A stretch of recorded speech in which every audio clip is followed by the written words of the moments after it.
Bonsoir à tous.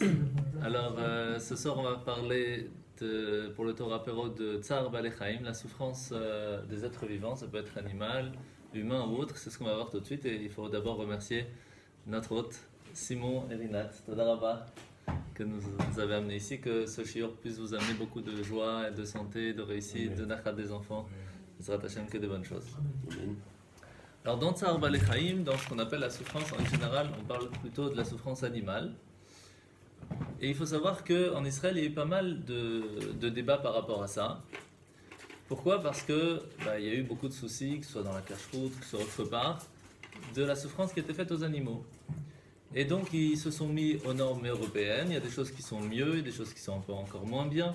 Et donc, il y a eu pas mal de débats qui ont été faits entre la rabbanout, avec des journalistes, avec des gens de Yarok, donc c'est tout ce qui est écolo, etc., pour savoir ce qui est, ce qui n'est pas, etc. En règle générale, un débat, ça commence toujours avec des questions de deux côtés, et ça ressort toujours avec des questions de deux côtés. Parce que c'est pas une discussion, c'est un débat, c'est-à-dire qu'on vient poser sa façon de penser, et on va pas changer à la fin. Donc la question qui se pose, c'est qu'est-ce qui est appelé permis ou interdit d'après la Torah, et qu'est-ce qui nous permettrait de faire souffrir un être vivant, quel qu'il soit. Alors premièrement, il faut savoir que la Torah nous dit Tsa'ar ba'alechaim asur. Faire souffrir un être vivant, quel qu'il soit, c'est interdit. Et on va ramener pas mal de preuves comment la Torah fait attention à la souffrance. Alors quand on dit la souffrance, c'est quoi la souffrance ? On sait très bien qu'il y a plusieurs sortes de souffrance chez un être humain, par exemple. Il y a la souffrance morale, il y a la souffrance physique, il y a une souffrance spirituelle, il y a une souffrance financière. Il y a tellement de sortes de souffrances. Qu'est-ce qui est permis, qu'est-ce qui est interdit ? Et pourquoi est-ce qu'on irait faire souffrir un être humain ? Qui nous permettrait de faire souffrir un être humain ? Est-ce qu'on a même le droit de se faire souffrir soi-même ? C'est pas si évident que ça. Et puis après, il y a le problème animal. Est-ce que les animaux ont ce qu'on appelle une réguichoute, un sentiment ? Vous savez qu'il y a à peu près 100 ans, les gens pensaient que les animaux, ils n'avaient pas du tout de vie en soi, entre guillemets.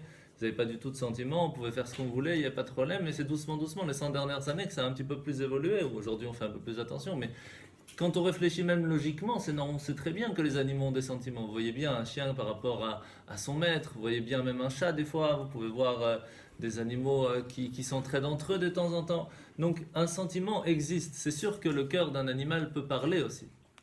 Donc, qu'est-ce qui nous permettrait de faire souffrir l'animal, étant donné qu'il a des sentiments ?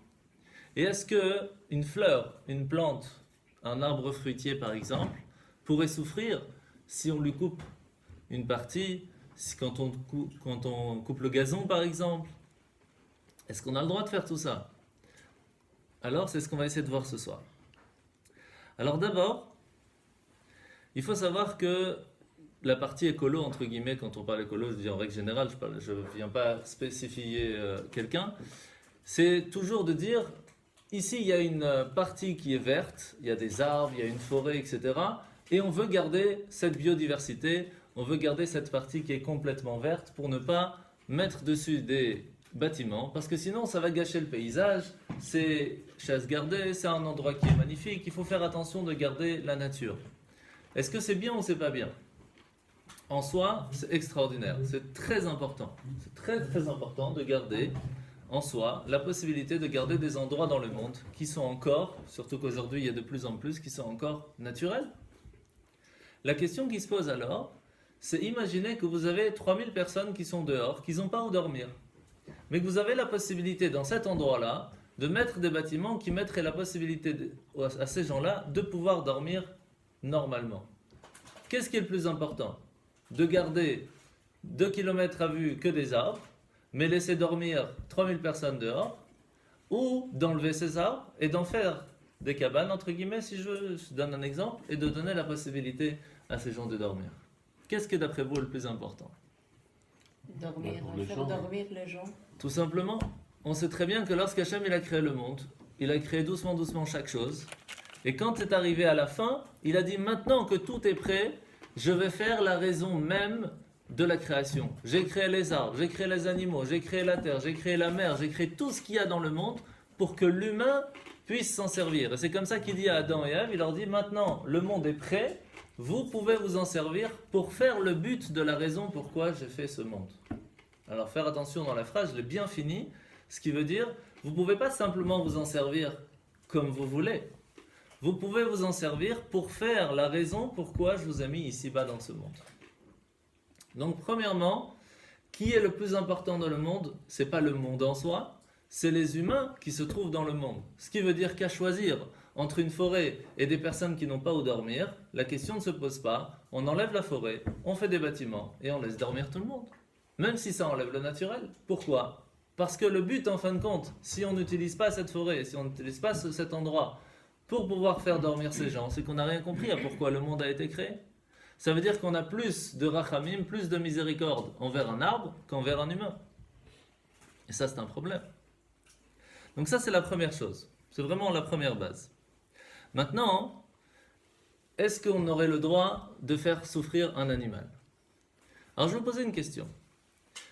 Comment on fait un médicament? Comment on fait pour qu'un médicament puisse être fonctionnel? On doit tester sur des animaux. Alors imaginez quelqu'un qui vous dit non, on n'a pas le droit de faire souffrir un animal, il ne faut pas tester les animaux. Ils ont raison? Bien sûr qu'ils ont raison, qui nous permettrait de le faire. Mais alors à ce moment-là, on lui pose la question à cette personne qui nous dit ça. Sur qui on teste? Sur des humains alors? Ah non, quand même pas. Alors qu'est-ce qu'on fait? Alors on attend.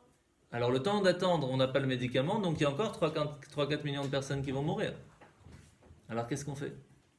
On teste les animaux sur les animaux. Encore une fois, on revient à la même histoire. En fin de compte, la question se pose tout simplement.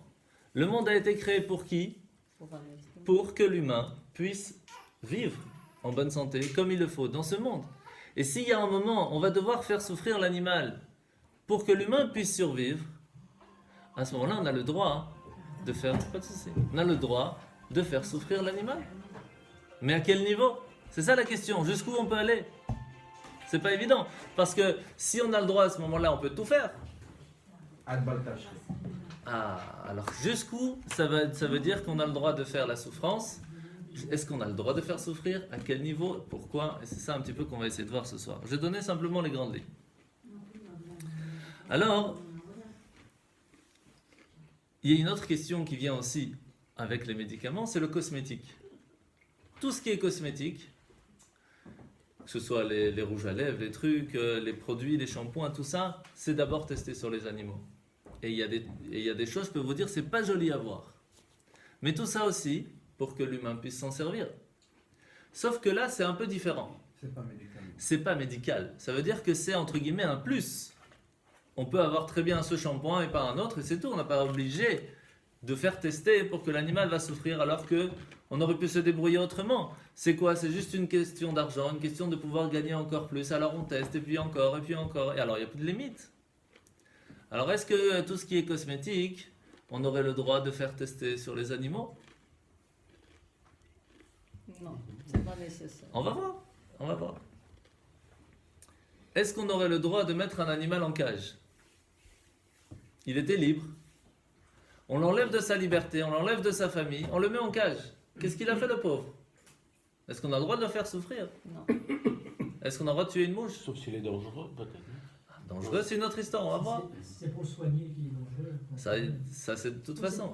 Pour le soigner, la question ne se pose pas, parce qu'à ce moment-là, c'est pour son bien. Donc c'est pas une souffrance, c'est pour son bien. Mais lorsque il n'a rien demandé, on vient, on le met en cage, pourquoi? Pour le mettre aux eaux. Alors la question se pose, est-ce qu'on a le droit d'aller aux eaux? Gan Eden. Les os. C'est magnifique un zoo, c'est sympathique pour les enfants, ils kiffent, ils voient les animaux. Sauf que les pauvres animaux, eux, ils souffrent. C'est sûr qu'ils souffrent. Ils sont dans des cages, des fois plus petites que ce qu'on pense, et on leur donne à manger juste pour qu'ils puissent survivre, pour que les gens puissent arriver. Alors est-ce qu'on a le droit d'aller aux zoos? C'est comme si on dit, venez aux zoos, venez faire souffrir l'animal. C'est difficile. Les os, c'est de l'apprentissage pour les petits. Alors c'est la question. Est-ce que le besoin de l'apprentissage, que ce soit pour un enfant, pour un adulte, est tellement important pour l'humain qu'on a le droit de faire souffrir l'animal pour ça? Oui, mais c'est pas automatique, hein, parce qu'il y a quand même des endroits prévus pour certains animaux, il y a des espaces assez importants, et pour d'autres... Alors quels sont donc les on lois? adapte aussi Alors, pour les animaux. exactement. Ils sont parfois plus heureux là que... C'est certain. Et c'est ça la question aussi. À partir du moment où un animal va naître du côté sauvage, est-ce qu'on a le droit de le mettre du côté domestique? Est-ce que quand un animal est devenu domestique, entre guillemets, parce il est né au zoo, donc il connaît que ça, et si on le fait sortir au côté sauvage, ça va être pire, il va pas pouvoir survivre. Alors qu'est-ce qui est appelé la souffrance? C'est pas du tout évident de pouvoir marquer, entre guillemets, chaque détail de chaque chose. Et une des choses les pires, bien sûr, c'est celle qu'on va finir, entre guillemets, dans les questions avec, c'est chasser.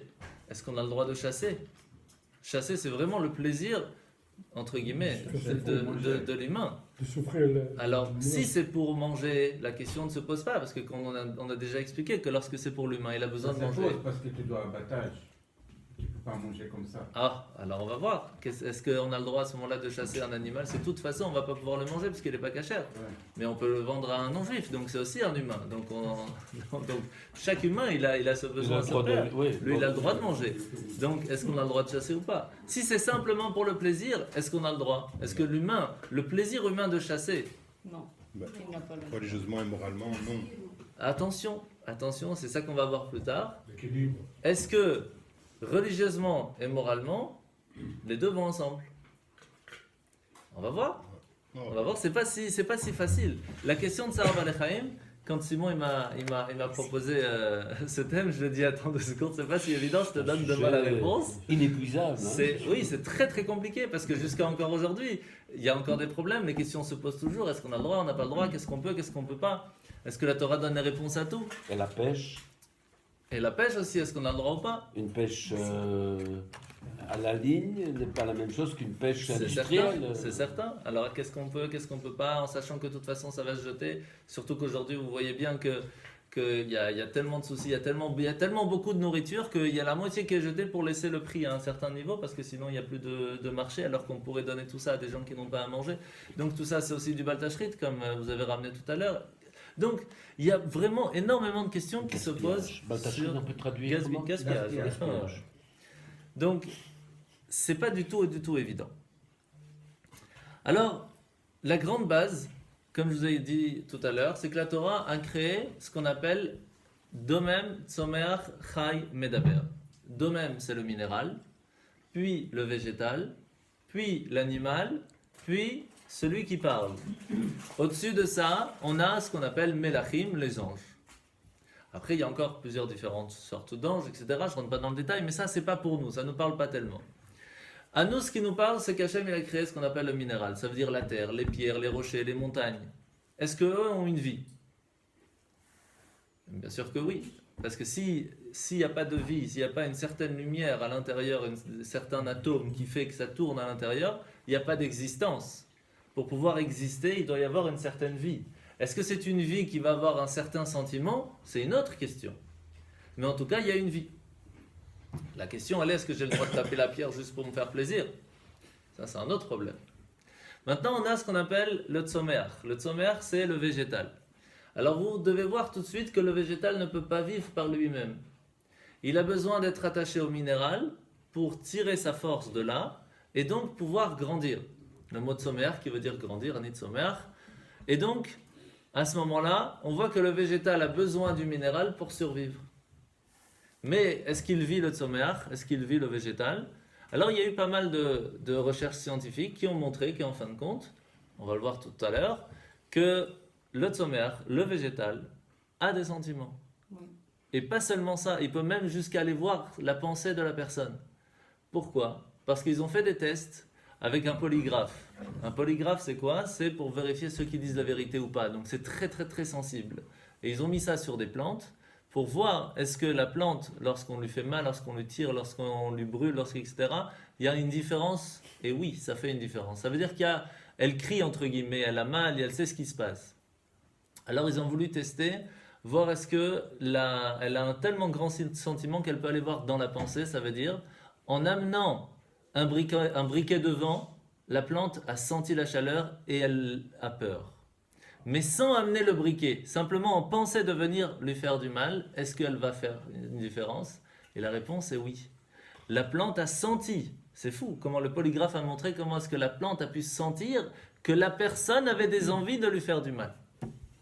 Donc il y a une certaine vie qui se trouve dans la plante, et donc on comprend que c'est interdit de faire du mal aussi à une plante. Et la preuve que chaque parent va apprendre à son enfant, on n'arrache pas les plantes et les feuilles comme ça. Oui, mais ça on sait depuis qu'il y a le polygraphe. Alors nous on sait depuis 5000 ans, puisque la Torah nous le dit, qu'il faut faire attention à que même chaque plante, chaque feuille, si elle est là à ce moment-là, qu'elle vit, pourquoi je vais la sortir de sa source? Elle peut vivre. Qui me permet de l'enlever? Après, on arrive à l'animal. L'animal, c'est plus compliqué, parce que l'animal, il ne fait pas que grandir, il peut vivre par lui-même. Mais est-ce qu'il peut vivre seul? Non, il a besoin de manger. Qu'est-ce qu'il mange l'animal en général? Le végétal. Il a besoin de manger des fleurs, de l'herbe, des plantes, etc. Les girafes, ils vont plus aller chercher là-haut, les plus petits vont chercher en bas, etc. Mais ils ont besoin du végétal pour survivre. Donc on a le minéral qui donne au végétal, le végétal qui donne à l'animal. Et il y a des animaux qui, pour survivre, ont besoin de manger d'autres animaux. Et ce qui est intéressant, c'est que quand on voit un lion qui va manger une chèvre ou autre, on ne se pose pas la question « Ah, mais c'est souffrance animale, là, il faut tuer le lion, c'est pas sympa pour la chèvre. » Ah non, c'est normal, c'est l'ordre naturel des choses. Pourquoi c'est l'ordre naturel des choses? Qui lui a permis? Qui lui a permis de tuer la chèvre? Makara? Hachem a donc donné la possibilité au lion de manger de cette façon, et c'est comme ça que c'est. Il n'y a rien à faire. Et pourtant, on ne voit pas ça de façon méchante. C'est comme ça que le lion a été créé. C'est comme ça qu'il mange. Et donc, automatiquement, la question ne se pose pas est-ce qu'il a le droit, est-ce qu'il n'a pas le droit. S'il ne mange pas ça, il ne peut pas vivre. Si on lui donne à manger que de l'herbe, il va pas tenir très longtemps. C'est comme ça qu'il vit. Donc, on est en train de parler de Tsar Balechaim, de la souffrance animale. Qu'est-ce qu'on a le droit de faire à l'animal, qu'est-ce qu'on n'a pas le droit et pour quelles raisons on aurait le droit. La grande base, c'est qu'étant donné que c'est l'humain la base du monde, donc si c'est pour l'humain, on aurait le droit de faire souffrir l'animal. Comme par exemple pour tester les médicaments, comme on en a besoin, donc on aurait le droit. Donc on en est à peu près là. Donc on a expliqué pour l'instant que le minéral va donner à manger au végétal, le végétal va donner à manger à l'animal, l'animal peut manger aussi d'un autre animal pour pouvoir survivre, et pour nous ça ne fait aucun problème. Et la question maintenant qui se pose, c'est que l'animal a des sentiments, ça on l'a bien compris, on n'a pas besoin d'y revenir, c'est l'humain. L'humain, qui va donner à manger à l'humain pour qu'il puisse survivre? Alors on a plusieurs choses. On a le minéral peut donner à l'humain. On sait bien qu'il y a des gens qui ont mangé de la terre pendant un long moment pour pouvoir survivre, comme par exemple Rabbi Eliezer ben Arkenos. Il est parti de chez lui parce que son père voulait absolument qu'il travaille dans le champ, mais lui il avait l'envie et la soif d'apprendre la Torah et il n'avait pas de sous. Donc il a pris avec lui juste des racines, un peu de terre, et c'est ce qu'il a mangé pendant plusieurs semaines. Et puis en fin de compte, il n'a pas tenu, parce que c'est pas possible pour un humain. Et donc c'est son maître qui va en fin de compte s'occuper de lui. Il va devenir Rabbi Eliezer ben Arkenos. Il y a le végétal. Le végétal, que ce soit les légumes, les fruits, les plantes, etc., etc. Et pourtant, quand on coupe un légume, on lui fait mal. Donc qui nous permettrait de le manger? C'est pas sympa. Qu'est-ce qu'il a fait? Étant donné qu'il a été créé pour qu'on puisse nous survivre, alors il n'y a aucun souci. Et l'animal, est-ce qu'il a été fait spécialement pour que nous on puisse survivre? Alors je vais vous poser une question très simple. Non. Qui nous permet de chevaucher un cheval? Ça fait mal? Qui pourrait dire que ça lui fait pas mal? Personne. Et pourtant, depuis des milliers d'années, jamais on s'est posé la question, ah non, mais je chevauche le cheval, c'est normal, il n'y a rien, il n'y a aucun... Et pourquoi j'aurais le droit de mettre le taureau et je le fais labourer le champ? Vous croyez que c'est facile pour lui? Ou l'âne, de tenir tellement de poids? Alors je le fais souffrir, mais ça ne me dérange pas. Et quand on parle de poussin, là c'est un problème. Ben oui. La réponse est simple. Tant que c'est pour l'humain, et que l'humain a ce besoin, alors il n'y a pas de problème. Puisque, étant donné que l'animal a été créé pour le besoin de l'humain, on a le droit de chevaucher les chevaux, on a le droit de mettre du poids sur les ânes, etc., etc. La question toujours qui se pose, c'est jusqu'à quel point.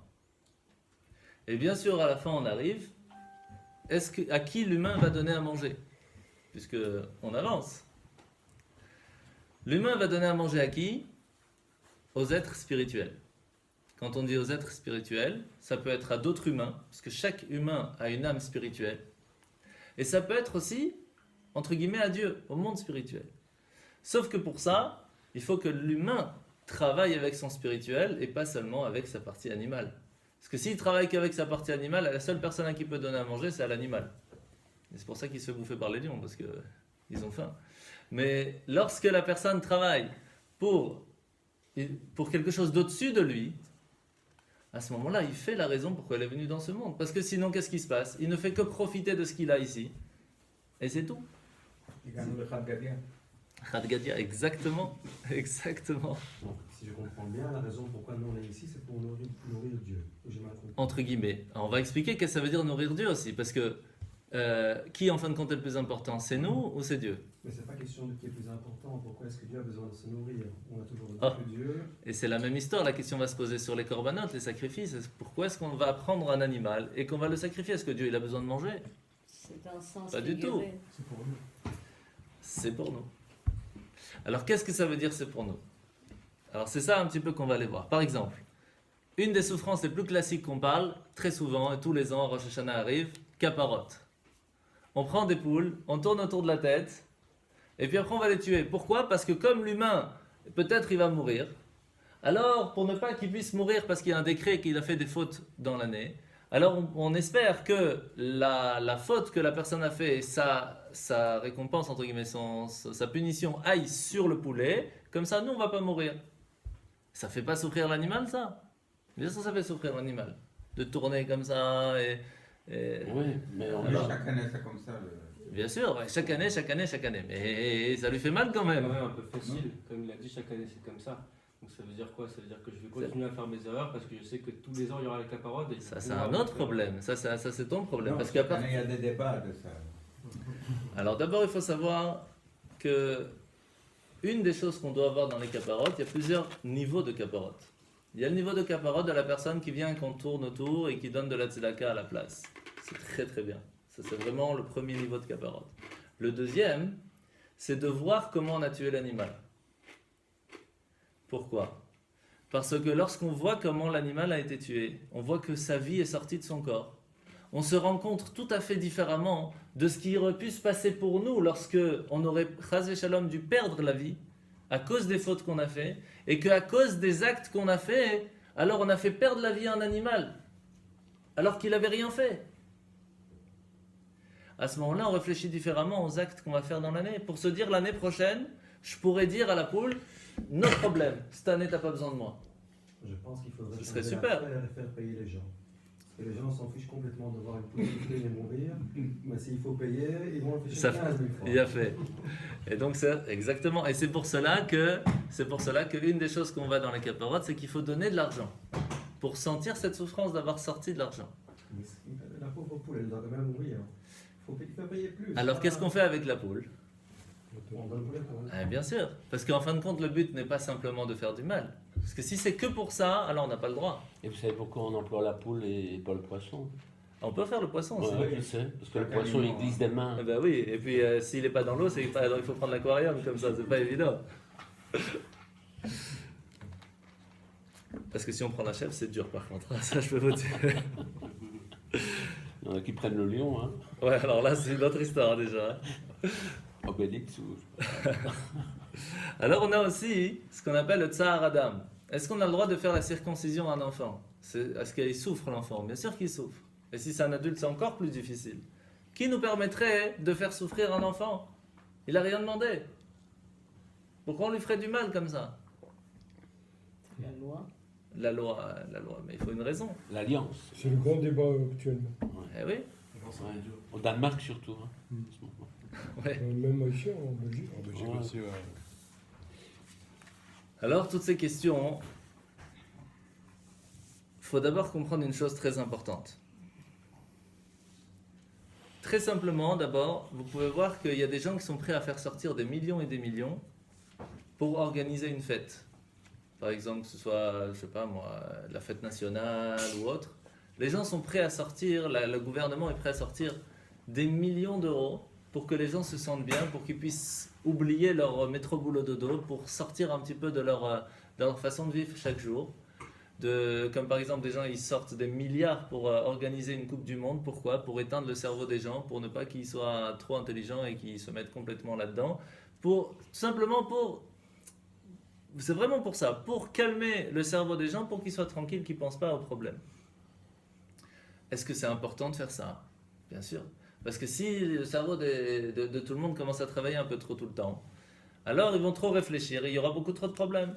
Donc, qu'est-ce qu'il fait le gouvernement? Il arrange à éteindre le cerveau, entre guillemets, de tout le monde pour faire passer un petit peu ça. La même chose que quelqu'un il veut voir un film, c'est pour se détendre, pour oublier un petit peu les problèmes. Il y en a qui boivent pour oublier les problèmes. Chacun ses problèmes. Mais la question, elle est, est-ce que c'est bien de sortir tellement d'argent pour ça? Est-ce que le besoin de faire plaisir moralement à une personne est tellement important? Est-ce que c'est vital ou c'est pas vital? C'est vital. Et on le comprend. La société a un besoin vital de temps en temps de se détendre. C'est pour ça qu'il y a les vacances qui existent. On sort, on va dans le naturel. On a besoin de temps en temps de se détendre par un bowling, par un l'homme chané. Chacun a sa façon de se détendre. Même un jeu de dames, un jeu d'échecs. Mais on a besoin, c'est vital de sortir, d'aller aux eaux, etc. La question, elle est toujours comme ça. Si c'est un besoin pas obligatoire, alors on n'a aucun mérite de pouvoir faire souffrir rien. Ni un minéral, ni un végétal, ni un animal, et encore moins un humain. Lorsque c'est un besoin vital, c'est différent. Lorsque c'est un besoin vital pour l'humain, on a le droit de faire souffrir le minéral, le végétal, et l'animal. Vital, ça veut dire pour vivre. Alors, mentionné, c'est pas pour vivre. C'est la question. Est-ce que... mondial, avec tout le respect. Pardon? Non, il pas... mondial, avec tout le respect. Non, il n'y a pas de la souffrance. Non, ça je parle pas du mondial. On va survivre sans. C'est exact, ça c'est sûr et certain. Mais quand je parle du vital, c'est le moral de l'être humain. Alors comment faire pour que le moral de l'être humain soit bon? Peut-être procéder par élimination. Entre deux mots, on choisit le moindre, on dit. Donc, non. Donc, on va essayer de voir. On va essayer de voir. Alors, d'abord, il faut d'abord savoir une chose très importante, que il y a plusieurs façons de voir les choses. Il y a des gens qui vivent avec la Torah mais sans vie. Il y a des gens qui vivent sans Torah mais avec vie. Et il y a des gens qui vivent avec les deux. Quand je dis Torah, ce n'est pas spécialement Torah, c'est des règles. Qu'est-ce que ça veut dire? Ça veut dire qu'il y a des gens qui vont vous dire, pour moi, la règle que l'animal ne doit pas souffrir, c'est le plus important que tout. Par contre, la vie humaine, ça m'importe peu. Tant que l'animal ne va pas souffrir, le reste, je m'en fous. Je suis que pour l'animal. Je suis végétal, vegan, ce que vous voulez, que ça. C'est une hypocrisie. C'est une hypocrisie complète. Ce n'est pas du tout une vie qu'il faut. Pourquoi? Parce qu'ils peuvent très bien voir un pauvre dehors qui n'a rien à manger, qui va mourir dans les 2 secondes, mais ça ne le dérange pas. Si le chien juste à côté, lui, il a de quoi manger. Exact. Et ça, c'est un problème. De base, ce qu'on nous demandait de base, c'est des végétariens. Alors, on va en parler. On va pas comment ça a évolué. Alors, c'est pas une hypocrisie, parce que les animaux, ils n'ont pas un mal inné. Eux, ils vivent naturellement. Exact. Ils vont pas ils vont pas tuer parce que par méchanceté, ils vont tuer, ils vont aimer, ils ont des... C'est ce qu'on va parler tout à l'heure. L'être humain, il peut être 1000 fois pire qu'un animal. Ah, ça, c'est sûr. Ça, c'est certain. L'être humain, il n'a pas justement dans un destin, c'est ça la différence. Je ne suis pas d'accord. Parce que dans un être humain, il y a l'étincelle de Dieu. Mais il peut être pire qu'un animal. Mais il peut ne pas. Mais il faut justement... Travailler ça. Oui. C'est ça. Il y a des gens, Mais on voit non, mais qu'il y a l'étincelle. Il y a certaines personnes qui sont ignobles, on ne voit pas l'étincelle. C'est sûr. Il y a des gens qui sont... qui Non, valent mais pire que des la animaux. question qu'il a ramenée, c'est est-ce qu'au début on était végétarien? Est-ce que ça a évolué? Comment ça a évolué? Pourquoi ça a évolué? Mais ça, on va en parler un petit peu après. On va essayer d'aller dans l'ordre. Donc pour l'instant, on a expliqué que tout simplement, penser. Excusez-moi, parce qu'il y a beaucoup de gens qui estiment qu'un animal est meilleur qu'un être humain, par principe. Pourquoi? Parce que l'humain, il a toutes sortes de fantasmes, toutes sortes d'idées, mais l'animal, Ça, l'animal, c'est on innocent, il n'est sûr, pas il n'a méchant. Il n'y a pas de C'est normal qu'il est gentil. Exact. Il a pas de Et d'un autre côté, moi je ne peux pas accepter mettre d'abord l'animal et l'être humain en deuxième place, c'est pas possible. Ouais. Alors, je vais juste ramener un petit truc qu'on Pardon. avait parlé dans une autre conférence, comme ça ça répond un petit peu à vos questions, mais très rapidement. Quand on vient au monde, c'est un petit peu comme si on est un humain sur un âne. On est collés tous les deux. Vous vous rappelez qu'on a parlé de ça? Et lorsqu'on vient au monde, on nous dit voilà, sache que tu vas vivre avec cet âne toute ta vie. Mais tu as deux possibilités. Ou c'est l'âne qui te dirige et qui va diriger ta vie, ou c'est toi qui diriges l'animal. Très souvent, on voit des ronds-points avec des animaux et des ânes qui tournent.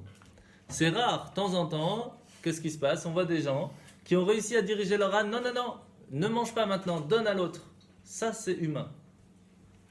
Et il y a des autres qui vont vous dire, c'est pas seulement on va pas rester dans le rond-point. On a compris que si on est venu ici, dans cette ville, c'est qu'il n'y a pas qu'un rond-point. Il y a des maisons, il y a des directions et surtout il y a un but. Et donc ils vont diriger leur âne pour aller... Donc, qui est le plus important en fin de compte? C'est l'âne ou c'est l'humain? Un être humain. C'est l'humain qui est sur l'âne. Le problème, c'est que l'âne et l'humain vont devoir travailler ensemble.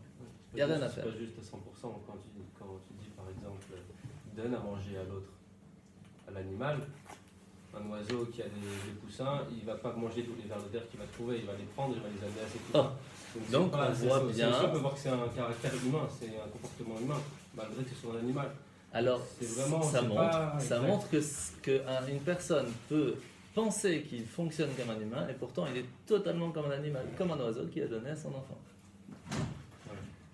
Et ça, je ne voulais pas rentrer là-dedans, mais malheureusement c'est comme ça. Et c'est pour ça que la question doit se poser, à quel moment vraiment je fonctionne comme un humain? Qu'est-ce qu'un humain? Et ça, je peux vous assurer, il n'y a pas beaucoup d'humains sur Terre. Alors, maintenant qu'on a compris à peu près ça, mais c'était vraiment à part.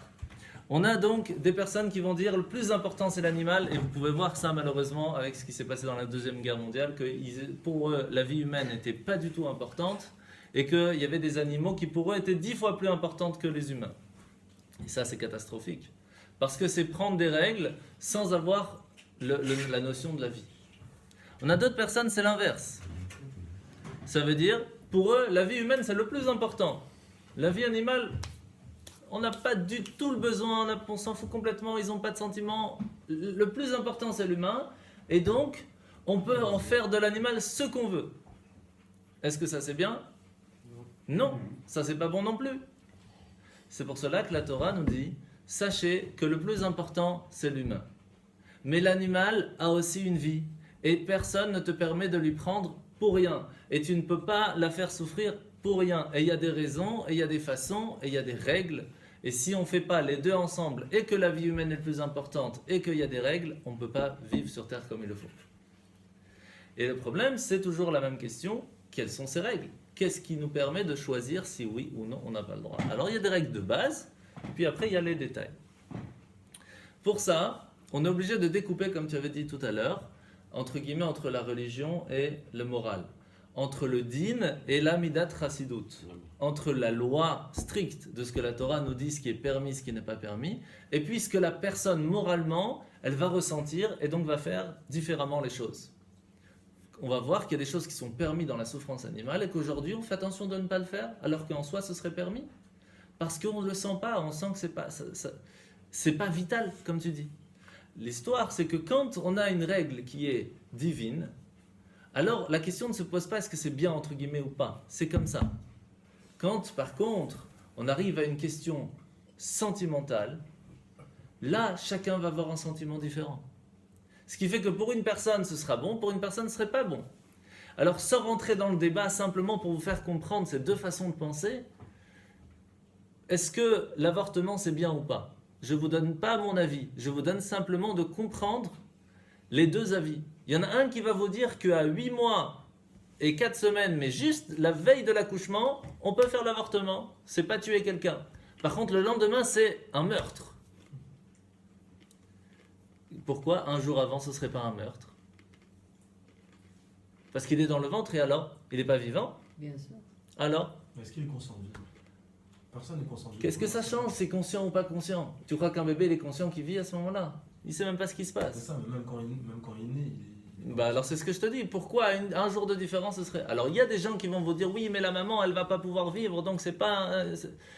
Alors il y a une miséricorde vers la maman mais pas vers le bébé. De l'autre il va dire moi j'ai la miséricorde plus vers le bébé et pas vers la maman. Alors qui a raison? Alors je vous donne pas d'avis. Je vous dis simplement ce que la Torah nous dit. La Torah nous dit qu'il y a des règles et ces règles ont été données et c'est ces règles qu'il faut suivre. Après, tu peux avoir un sentiment différent de ce que tu as envie. Il n'y a aucun problème. La règle pour ça, c'est que c'est interdit. La question ne se pose pas. Ah oui, Et oui. c'est très dur Bah de oui, suivre. moi, pas... Non, non, Très bien. C'est très dur de suivre des règles quand on n'est pas en accord, quand c'est pas en accord avec nous-mêmes. C'est Mais- très difficile. Mais si ce serait en accord avec nous-mêmes, alors on n'aurait aucun mérite. C'est comme des suicides. Non, parce que- hein. Oui, oui, Les bien gens sûr. décident, moi je voulais suicider parce que le monde est tombé sur moi, c'est Ah fini. oui, c'est sûr que c'est Parce compliqué. que Mais- ça dépend vraiment, C'est la c'est du décision cas par cas. C'est comme débile. quand on dit la Torah elle arrive sur terre Oui. et ça change avec le temps. Ça La, s'adapte. la Torah ne change pas. s'adapte, on va dire, On s'adapte avec Ça la s'adapte Torah. avec la Torah, avec le temps. Mais on peut dire pareil, quelqu'un qui a une fille qui est enceinte, qui a 16 ans, d'accord, et qu'elle est riche. Qu'est-ce que ça change?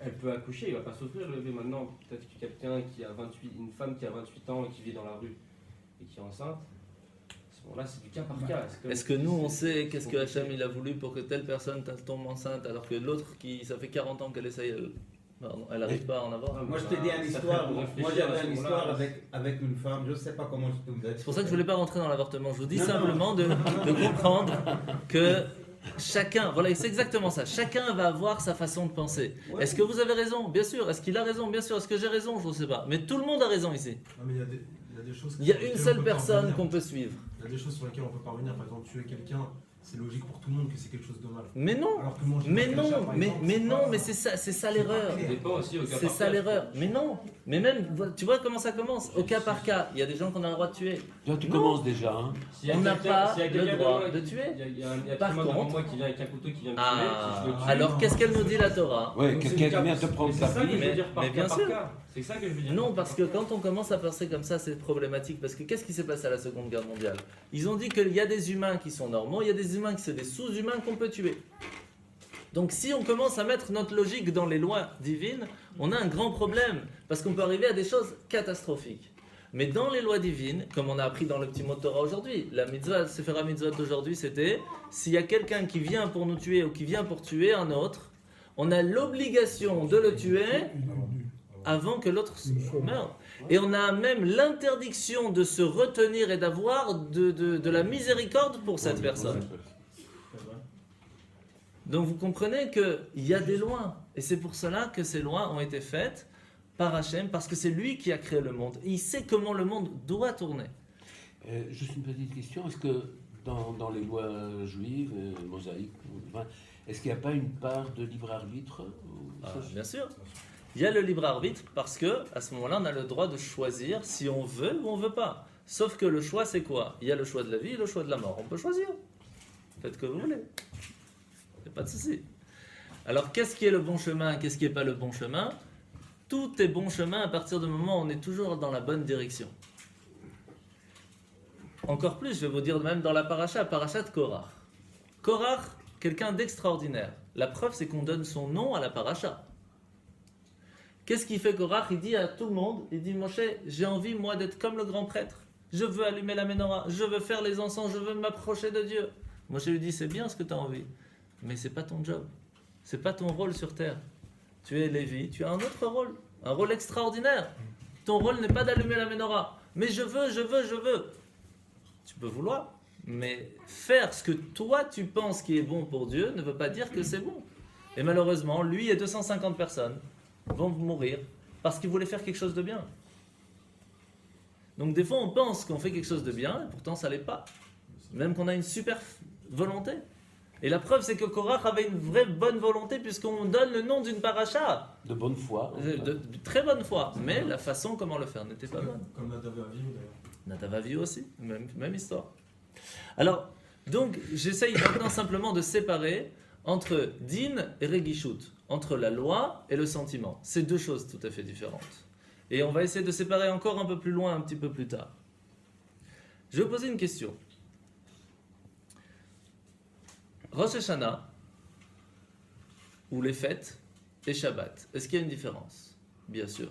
Shabbat, on n'a pas le droit de faire la shrita. On n'a pas le droit de tuer un animal pour le manger pendant Shabbat. Sauf bien sûr pour un cas extrême où quelqu'un est malade, on est obligé de lui donner à manger de la viande. Enfin, c'est rare. Mais est-ce que, imaginez, c'est Yom Tov, on a le droit de cuisiner. Jour de fête, on a le droit de cuisiner. Donc, on est à la maison, allez, on va à la poule, on va au poulailler, on prend un poule, on le tue, on enlève les plumes et on le grille. Aucun problème. En soi, aucun problème. La question, elle est, est-ce que Rosh Hashanah, le jour de Rosh Hashanah, j'ai le droit de faire ça? Rosh Hashanah, c'est un jour de fête, pourquoi pas?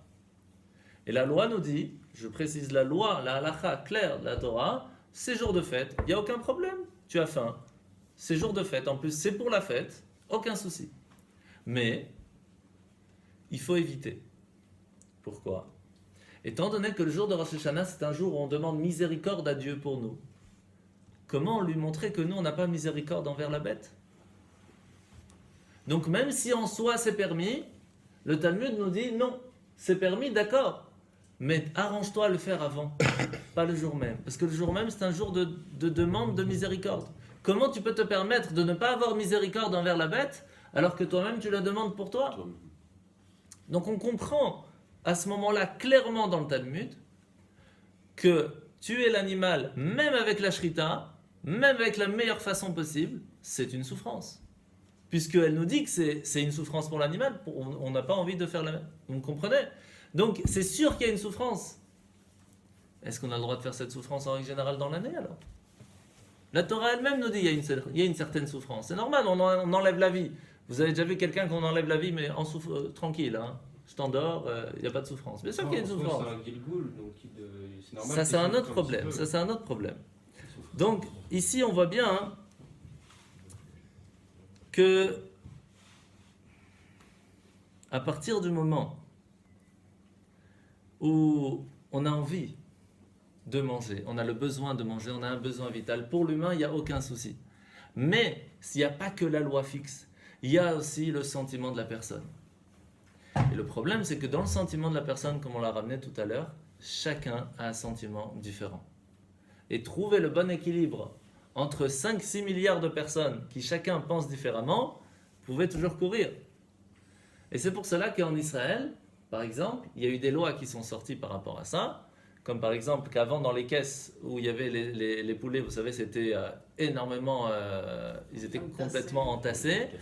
Et donc normalement la base pour qu'ils soient pas un au-dessus de l'autre, mais à côté de l'autre, c'est 10 par caisse, et qu'en fin de compte, des fois il y en avait 20 par caisse. Et donc il y avait même la moitié qui était jetée parce que c'est pas cachère, lorsque c'est comme ça, c'est un problématique. Aujourd'hui, ils ont mis entre 10 et 12. Et c'est fixe, et que si c'est pas comme ça, on peut pas les manger en Israël. Ici en Europe, par exemple, j'étais à la Shrita ce matin, les caisses sont doubles, sont plus grandes, donc c'est pour ça qu'il y a entre 20 et 25 dans chaque caisse. Parce que c'est double, donc c'est à la place de 10, 12, c'est 10, 13 on va dire. Mais, donc on voit qu'aujourd'hui, il y a eu des normes qui ont été faites pour ne pas que l'animal puisse souffrir. Donc c'est important de faire. Mais est-ce que ça c'est marqué? Et la question qui va se poser aussi, c'est est-ce que si maintenant l'animal a quand même souffert, est-ce que je peux la manger?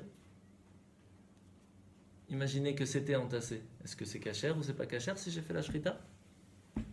C'est aussi une question. Est-ce que la souffrance animale peut faire en fin de compte que ça ne devient pas cachère? Oui, on le fait souvent, on voit. Pardon? Quelle est la réponse? La réponse va être après parce qu'il y a une différence. Pour ça que et puis ça fait un peu de suspense. On va noter les questions. En fait, la mort n'est pas aussi terrible que la souffrance avant la mort. Et c'est ça le problème. Très souvent, aujourd'hui, quand on parle de la souffrance animale, en général, c'est pas la mort même. Enfin, il y a le problème aussi chez les gros, avec l'histoire de l'électricité, tout ça. Mais c'est souvent avant qui est encore pire.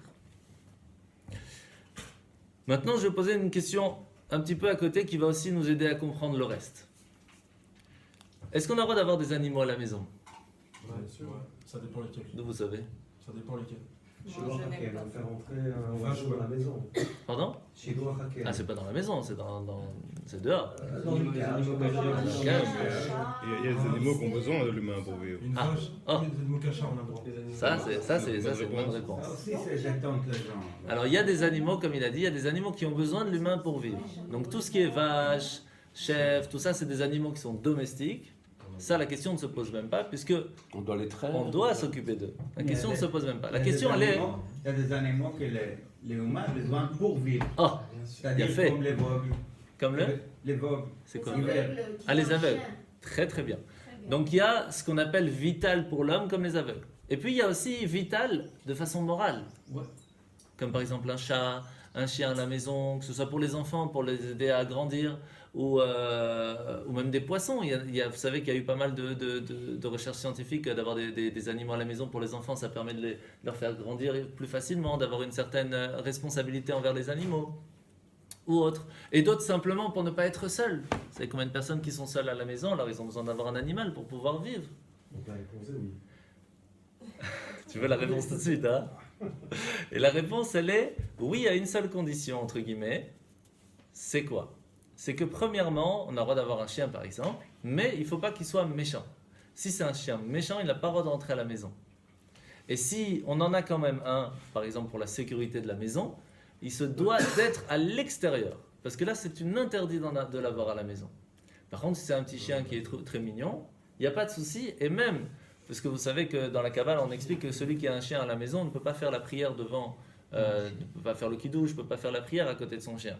Parce que les anges, entre guillemets, se sauvent lorsqu'il y a un chien qui est là.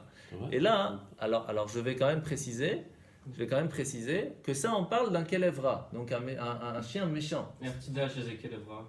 Eh ben, si quand tu vois qu'il y a quelqu'un qui arrive et te fait qu'il est méchant, qu'il est prêt à aller, tu sais, des gens qui t'attrapent comme ça, le chien il dit t'inquiète pas, il est gentil, il est prêt à te sauter dessus, mais il est gentil. Ça, c'est un problème. Donc la réponse est non. Donc la réponse, elle est qu'en fin de compte, tu veux tout de suite la réponse, hein? La réponse elle est clairement non, parce que par nature, le chien c'est un animal qui aboie. Donc, Non, si aboie, ça veut pas dire Oui, méchant. voilà. Hein. Ah oui, mais Quand c'est il aboie, quelqu'un vient demander la tzedaka à la porte, c'est qu'il est méchant. Et Non. la raison de souvenir, c'est qu'on ne peut pas tenir un chien à la maison pour cette raison. Alors, la réponse, elle est qu'à partir du moment où c'est un chien qui est gentil, qu'on sait qu'il va pas aller mordre, qu'il a déjà été éduqué, et qu'il y a pas, on sait à 100% qu'on peut le laisser même à côté d'un inconnu et qu'il n'y aura pas de problème, il peut rester à la maison avec les enfants et même on peut faire le kidouche à côté sans aucun souci. Donc la réponse est non. Donc la réponse est oui. La réponse est clairement non. Parce que Par ceux, contre- ceux qui ont des chiens Ouais. savent très bien que le chien qui vit toute sa vie dans une maison, qui a été éduqué, domestiqué, tout ce qu'on veut, on ne le laisse pas seul avec un enfant par exemple. Ne pas du tout. Bah, c'est un animal, point. C'est pas tout à fait Pas du vrai. tout. Bon, Pas du tout. Moi, ça, j'ai- ça, moi, moi, j'ai- j'ai- mort, quand il moi, meurt, j'ai il grandi meurt avec des normal. chiens. J'ai grandi avec Moi j'ai un. un chien à la maison, ça n'a rien à voir. Je vois assez de chiens. Oui, j'ai grandi avec un Rottweiler Il faut- et de toute et façon- avec des petits bébés comme ça qui les léchaient et il n'y a jamais eu de souci. Heureusement pour vous. Je dis encore une fois, avoir chez rien qui s'est passé, mais par nature. Ça peut arriver. et c'est Ça ça reste que un par animal. nature, Un c'est animal, ça. un animal reste un animal. La Je déférence, parle C'est la que, Baal-Shem Tov. ouais, je parle en règle générale, on sait que l'animal c'est pas un animal dangereux. À ce moment-là, c'est pas un problème. Je vais להחזיק חזיר בבית בתור Ça, חיית c'est מחמד. interdit. Ça. למה? Qu'est-ce que tu vas faire avec? Le חיית caresse. מחמד. Stam Kara pour jouer? Why not? Vas-y, tu lances, il va chercher la balle et tout. Et la chazanie, Alors, est-ce qu'on peut avoir un chat? Un chat en règle générale, La réponse est oui ou non? la réponse est si il est dangereux, tu peux en avoir, mais que à l'extérieur de la maison, Oui. si c'est pour la sécurité. Si il n'est pas dangereux, il peut rentrer à la maison sans problème. Après, c'est à toi de voir si pour toi c'est appelé dangereux ou pas. Est-ce que s'il y a une femme enceinte qui passe et qui peut lui faire tellement peur qu'il peut... Ça, c'est entre guillemets la règle. Si une femme enceinte, elle rentre à la maison et que le chien va lui faire tellement peur qu'il peut perdre le bébé, c'est appelé dangereux. On ne sait jamais. On ne peut jamais savoir à 100%. Je vous dis que la raison était parce que quand quelqu'un toque à la porte pour le tzedaka, il va fuir parce qu'il a entendu que Ah, quelqu'un c'est où il y a Ça- un avis pour le. Ça, c'est encore autre chose. Ça, c'est Mashiach, il appelle quoi entre guillemets, c'est un peu Midat Chassidut, si tu Ouais, veux. si C'est quelqu'un un peu... apporte une pizza à la maison, Le chien a le droit, mais la personne ne se c'est barre pas pour la tzedaka. La personne ne se barre pas, il va livrer la C'est pour pizza. ça que encore une fois, Parce tu as qu'il ce croit que qu'on c'est pour lui, appelle, c'est pour ça. tu as ce qu'on appelle le din, la loi. Je te donnais la loi. Et après, tu as tout ce qu'il y a à côté. Tu comprends? Moi, personnellement, je vais te dire pourquoi je ne vais pas avoir d'animaux à la maison. Je vais te dire même pourquoi j'en ai une fois par an. J'en ai une fois par an. Et c'est tellement une galère que je ne prends pas plus qu'une fois par an. C'est quand, entre Rosh Hashanah et Kippour, j'amène les poissons pour qu'on puisse faire tachlir. Et puis, il y a aussi les caporottes, les poulets. Le problème, c'est qu'il y a la loi, quand on a des animaux qui nous appartiennent, qui comptent sur nous, que sans nous, ils ne peuvent pas se nourrir, Leur donner à manger avant. que je ne peux pas rentrer à la maison manger tant que je ne suis pas allé leur donner à manger. Et que je suis à la maison tranquille, j'ai faim, je dois sortir de chez moi, aller à la yeshiva, leur donner à manger pour pouvoir revenir et après manger. Je n'ai pas le droit de rien mettre en bouche tant qu'eux n'ont pas mangé. Le khatel, Ça, c'est la vie, hein. Je veux dire, toute la vie est comme ça. C'est pas un problème de vie, c'est la loi de Tsar Balechaim. La Torah te dit que tu as une souffrance qui est animale ici, qu'ils ont faim, et que tu n'as pas le droit de toi profiter de quoi que ce soit tant que tes animaux qui comptent sur toi n'ont pas tout ce qu'ils ont besoin. Mais ça, c'est la même chose qu'on dit quand on a un ouvrier, on doit le payer tout de suite, il ne faut pas attendre. Exact. Alors, toute souffrance est interdite. Pourtant, je veux dire, ça n'empêche pas les gens d'employer des gens. Mais employer des gens, c'est très important. Ça leur donne la possibilité. Ça Ouais. donne la possibilité d'éduquer les enfants d'une certaine façon. Donc à ce moment-là, il n'y a aucun problème, c'est ce que je t'explique. C'est contradictoire. Non, s'il est là pour donner la possibilité à l'enfant de grandir mieux, tu vas pas prendre un dangereux. Non, mais encore une fois, je dis. Donc il n'y a pas de souci, c'est ce que je t'explique. Si c'est pour sécuriser la maison, c'est pour ton bien personnel, ton besoin personnel à toi. C'est pas pour les enfants, donc il n'a pas besoin d'être à la maison. Oui, non, ça, c'est un cas particulier. C'est tout. C'est la même chose pour un chat, la même chose pour un oiseau. Pourquoi le mettre en cage? Qui te permet de le mettre en cage? Nous, on a rencontré un rare. De base, c'est genre un chef Ouais. qui était catégorique avec nous. Oui, parce que- mais parce que la- parce que la il a fait Kabbale- comme toi, tu l'as dit. Par exemple, il y a des choses qui sont permises, mais on évite de les faire. Il dit quand c'est Kelevra, on ne sait pas que c'est Kelevra, donc il faut éviter d'en prendre, et c'est tout. C'est ce que je vais expliquer. Là, il y a la loi, et il y a Mais on n'a pas le droit personnellement- d'imposer ça aux gens qui sont pas même les gens. c'est ce que je t'explique, Ah, c'est exactement ce que je viens Ce qu'il est en d'expliquer. train de faire, ouais. Parce que le Rav Le Menachem résultat, c'est d'Israël, qu'on il lui a affine le dit, chien, quoi. pour lui, les chiens ne rentrent pas à la maison. Et je comprends pourquoi il dit ça, parce que quand on apprend un peu la Kabbale, on voit, il faut, Ça va plus loin que ça. En fait. c'est très très compliqué. Mais la loi n'interdit pas. Donc c'est la Kabbale qui nous permet d'éclaircir le problème. Je comprends pas bien. Dans la Kabbale, Quand- Toujours la Kabbale qui la Kabbale, c'est le. Il y a 4 façons de voir chaque, Non, parce que la chaque Kabbale n'est sujet. pas tellement accessible. C'est pour cela que les lois ne sont pas faites basées sur la Kabbale. Celui qui veut aller plus loin, alors il va aller chercher. Il y a le pshat, la loi est comme ça. On peut, même dans le kasher, quelqu'un qui va acheter kasher, tu peux prendre le kasher simple, le kasher super, le kasher extra. Il y a plein de niveaux. C'est la même histoire. C'est la même histoire. Moi, j'avais entendu un cours d'un rabbin, et ça m'a fait très rigoler.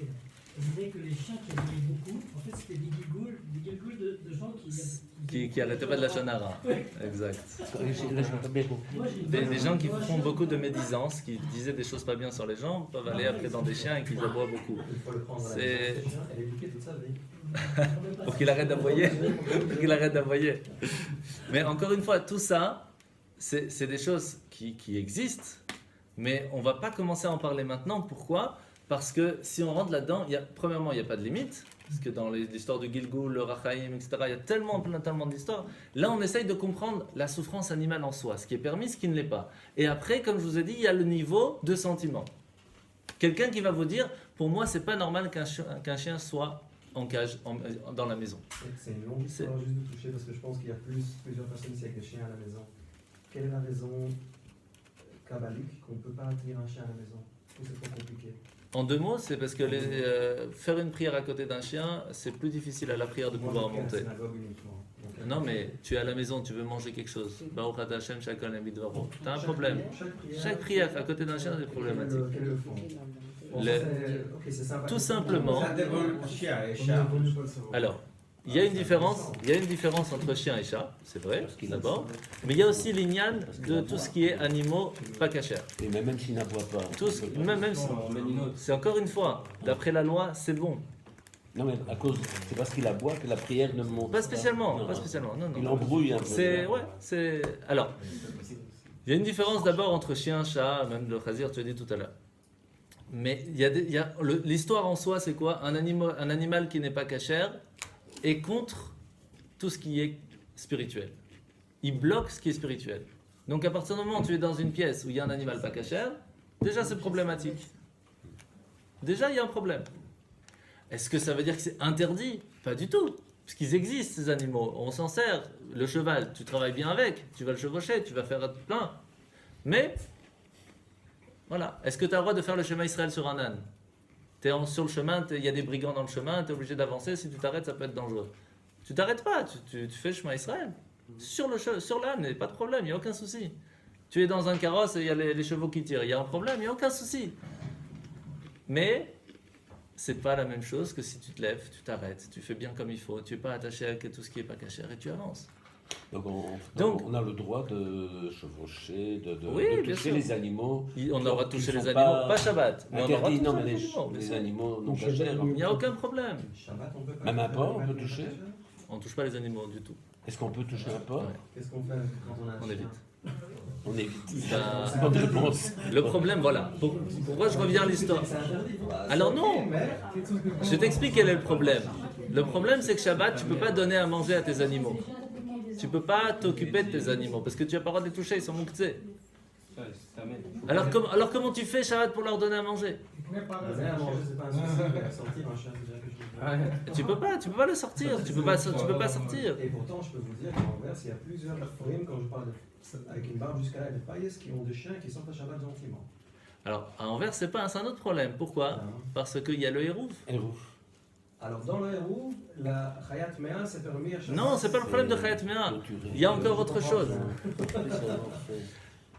Vous pouvez expliquer Oui, je vais expliquer. Bien.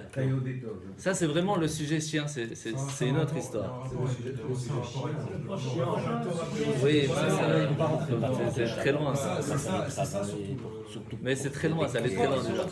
Je peux pas. Sur les chiens, voilà. Pour résumer, chaque cas est différent, premièrement. Parce que ça dépend si on a le droit de porter dans la ville, si on n'a pas le droit de porter dans la ville. Parce qu'à ce moment-là, quand tu portes la laisse, tu tires le chien, est-ce que c'est toi qui tires le chien, est-ce que c'est lui qui te tire, est-ce que toi tu portes ou pas? À ce moment-là, L'interdiction de toucher, c'est pour tout le monde, c'est pas différent. C'est pour cela, et c'est pour cela que les religions en général n'ont pas d'animaux. Parce que Shabbat et les fêtes, c'est compliqué. Alors pourquoi est-ce que la halakha ne dit pas non tout court? Je veux dire, on lui dit tellement non, on a... Eh ben, je vais te dire pourquoi. On devrait un peu simplifier. Parce que non, mais on peut pas simplifier. Parce que regarde, je vais te dire. Qu'est-ce qu'ils ont fait? Qu'est-ce qu'ils font les prêtres chrétiens, par exemple? Comme tout ce qui est plaisir matériel est contre le parti spirituel, ils interdisent d'avoir des relations avec une femme. Le problème, c'est que ça arrive à des choses encore pires. Ouais. La Torah te dit pas que tout est interdit. Il n'y a pas d'extrême dans la Torah. Sauf pour des choses où ça, il n'y a rien à faire. Mais de l'autre côté, on te donne la possibilité de vivre, de profiter du monde, de profiter de la vie. Mais sous certaines règles. Malgré que nous sommes dans un passage, simplement. Oui. Malgré tout. Pourquoi? C'est la même histoire que j'ai expliquée tout à l'heure. On est comme un homme sur un âne. Il y a les fakirs, par exemple, qu'est-ce qu'ils font? Ils tuent l'âne. Ils disent tout ce qui est matériel, il faut tuer. Et donc ils vivent de façon que dans l'esprit. Est-ce que c'est super? C'est très bien. Sauf que comme ils sont collés à leur âne, ils ne peuvent pas bouger. Ils évoluent sur place, mais ils ne peuvent pas changer d'endroit. Et donc même quand ils montent, ils redescendent, ils sont à la même place. Ils n'ont pas bougé, les bouddhistes. Le juif, qu'est-ce qu'il fait? Il donne à manger à l'âne, il profite des parties matérielles du monde, tout en avançant dans le chemin spirituel. C'est ça la grande différence. Donc on a le droit, mais sous certaines conditions. Tu comprends? Et puis il faut se dire aussi qu'on rend service à l'animal aussi quand on fait le shkita. Alors ça, c'est un autre problème. C'est ça qu'on va essayer d'aller. Parce que là, on a resté sur l'animal un petit peu. On n'avance pas. Alors, non, c'est la question, on est là pour ça. Hein. Alors, Touki, im זה לקה, מה תעשה איתו? אם אתה מלמד לו דברים טובים, אז למה לא? אם זה בשבילך, וזה יעשה לך טוב, ותרגיש יותר טוב, ותחיה יותר טוב, אז זה בסדר. אבל סתם כדי שיהיה תקוע, זה לא. זה כל העניין. Quand c'est pour nous faire à nous du bien, moralement on va vivre meilleur, on peut aller au zoo, encore une fois c'est la même histoire. Pourquoi? Parce que ça va nous faire du bien. Moralement, c'est vital pour l'humain de pouvoir sortir, d'avoir des endroits comme ça pour apprendre, pour trucs. Donc il n'y a pas de problème. Mais vous avez dit là, avec la Flandre, que le petit sismographe là, ça a été prouvé que les gens qui ont des animaux ont beaucoup moins de dépression, ont beaucoup moins... C'est pour ça. Donc, en fait, ça devrait être à la règle générale. C'est ce que j'explique. En soi, il n'y a aucun problème d'avoir des animaux. Non, ça devrait être à la règle générale parce que ça a été prouvé qu'on est plus posé, on tient compte d'un autre être vivant. Bien etc. sûr, bien sûr, bien sûr. Mais surtout, Mais certains animaux malheureusement, plus que d'autres. Chien. hein. Et Oui, oui. vous savez pourquoi spécialement le chien? Parce que qu'élève, c'est qu'élève. C'est comme le cœur. Bakacha. Quoi? Je sais Mais pas. de l'autre Lève, côté, c'est le cœur. il ne faut pas oublier que le chien, c'est le seul animal qui prie pas. Qui ne Qui ne prie pas. Et c'est une des raisons pourquoi on ne prie pas à côté du chien. Il ne fait pas de prière. Les animaux, ils prient. Vous le voyez tous les matins, ils font comme ça. Ils sont tous ensemble comme Quoi? ça. Ils font la prière. Faut plaisanter. Chaque animal prie, bien sûr. C'est une plaisanterie. Pas du tout. Tous. La seule différence, c'est que nous, on ne comprend pas leur langue. Mais chaque animal demande à Dieu de lui donner à manger. Un seul animal ne prie pas. Lequel? Le chien. Et vous savez pourquoi? Et pour vous donner la réponse, je vais vous donner une autre question. Comment ça se fait que dans le Talmud, à la fin de Sota, je crois, c'est écrit que juste avant que Mashiach va venir, toute la génération sera une génération de chiens. Quoi? Pourquoi? Faut pas varier, faut pas varier. Pourquoi? Parce que qu'est-ce qu'il fait le chien? Il dit à Dieu, j'ai pas besoin de toi, j'ai un maître. Moi, je demande à mon maître à manger. Il me donne, j'ai pas besoin de Dieu. Et donc aujourd'hui, qu'est-ce qu'on voit? On voit qu'aujourd'hui, les gens ils disent la même chose. J'ai un patron, il me donne à manger, j'ai pas besoin de Dieu. Donc généralement parlant aujourd'hui, et c'est pour cela qu'on est très attaché au chien aussi, parce qu'il est qu'élève, il nous attache beaucoup. C'est une des raisons pourquoi la Kabbale nous On explique. dit aussi que les Juifs sont sortis d'Égypte, les chiens ont cassé. Oh, et d'où on Lève apprend ses ça? peurs, D'où on apprend ça? On apprend ça de la sortie d'Égypte. Quel est Parce que quand on est sorti chien? d'Égypte, les chiens n'ont pas aboyé. C'est le cœur. Parce que bon, si on rentre là-dedans, on est mal barré. Mais c'est vrai Alors. que quand on voit un chien et qu'on ne veut pas qu'il nous morde, Oui, il il y a une prière à Il y a une faire. phrase à dire, oui. Oui. Lo yichatz kelev leshono, Et qu'est-ce- v'yotza mitzrayim, ouais. Ah, d'accord, je connais. Hein. Et qu'est-ce qui se passe si le chien a quand même mordu? Ah, c'est qu'on avait fait quelque chose. Non, c'est qu'il Ouais, était c'est ça. sourd. C'est qu'il était sourd. C'est qu'il était sourd. Mais vous savez, C'est qu'il ne comprend pas les mots. c'est comme un menu. Vous prenez le menu d'un chef étoilé et vous faites exactement la même chose, ça donnera peut-être pas la même chose. Pourquoi? Pourtant, vous avez fait tout. Ouais. Mais parce que même si on dit les mêmes phrases, ça ne veut pas dire que ça fonctionne. C'est juste. Il y a quelque chose d'autre. Alors, Chose de plus. la Torah nous explique, on essaye de continuer, que est-ce qu'on a le droit de faire travailler un âne et un taureau Non. ensemble? Non. Interdit. Pourquoi? Pour deux raisons. Premièrement, l'âne, il va devoir travailler plus que ce qu'il a l'habitude parce que le taureau est plus fort. Donc on va faire souffrir l'âne. Le taureau, il va être un peu freiné. Et surtout, l'âne, il va voir que le taureau, il sera en train de manger et que lui, non. Pourquoi? C'est très simple. Le taureau, il rumine. C'est-à-dire qu'il y a un moment, ce qu'il a mangé va revenir. Et l'âne, il rumine pas. Donc lui, il a fini de manger, c'est fini. Il va voir le taureau en train de manger. Il va dire, toi, tu manges et moi, alors? Donc on n'a pas le droit de les mettre ensemble. Donc vous voyez jusqu'où la Torah va faire attention à la souffrance animale, la souffrance même morale. Là, il n'y a aucun problème physique. Vraiment morale de l'animal, comment elle fait attention. Donc on voit que, par exemple, vous êtes avec, vous savez, de temps en temps, vous faites balader les enfants avec les chevaux, les ânes, comme ça, vous les mettez sur un cheval, Sur les vous poneys. tournez, poney par exemple. Imaginez que le poney, il s'arrête et il a faim. Est-ce que vous avez le droit de lui dire non, non, non, tu dois faire le tour? Officiellement, on n'a pas le droit. Qui te permet, s'il a faim, de lui dire non, ne mange pas? Ouais, juste pour ton plaisir. Mais Alors, les si- enfants vont pleurer. C'est un problème. Alors si la dame, elle vous dit, ne vous inquiétez pas, vous pouvez parce qu'il a déjà mangé. Donc c'est qu'il n'a pas faim, c'est juste pour son kiff en plus. Ça c'est permis à ce moment-là parce que c'est mieux pour l'enfant. Mais s'il a faim, vous n'avez pas le droit parce que c'est la souffrance animale. Pour l'éduquer, oui. Éduquer, c'est un autre problème. Même s'il a faim, pour l'éduquer, c'est bien. Pour l'éduquer, c'est un autre problème. Parce que là, c'est pour ne pas qu'il soit dangereux, c'est d'autres soucis. Mais je parle en règle générale, c'est pas si évident de penser qu'on a le droit de faire souffrir pour ce qu'on veut. Non, il y a des règles. Donc, vous comprenez?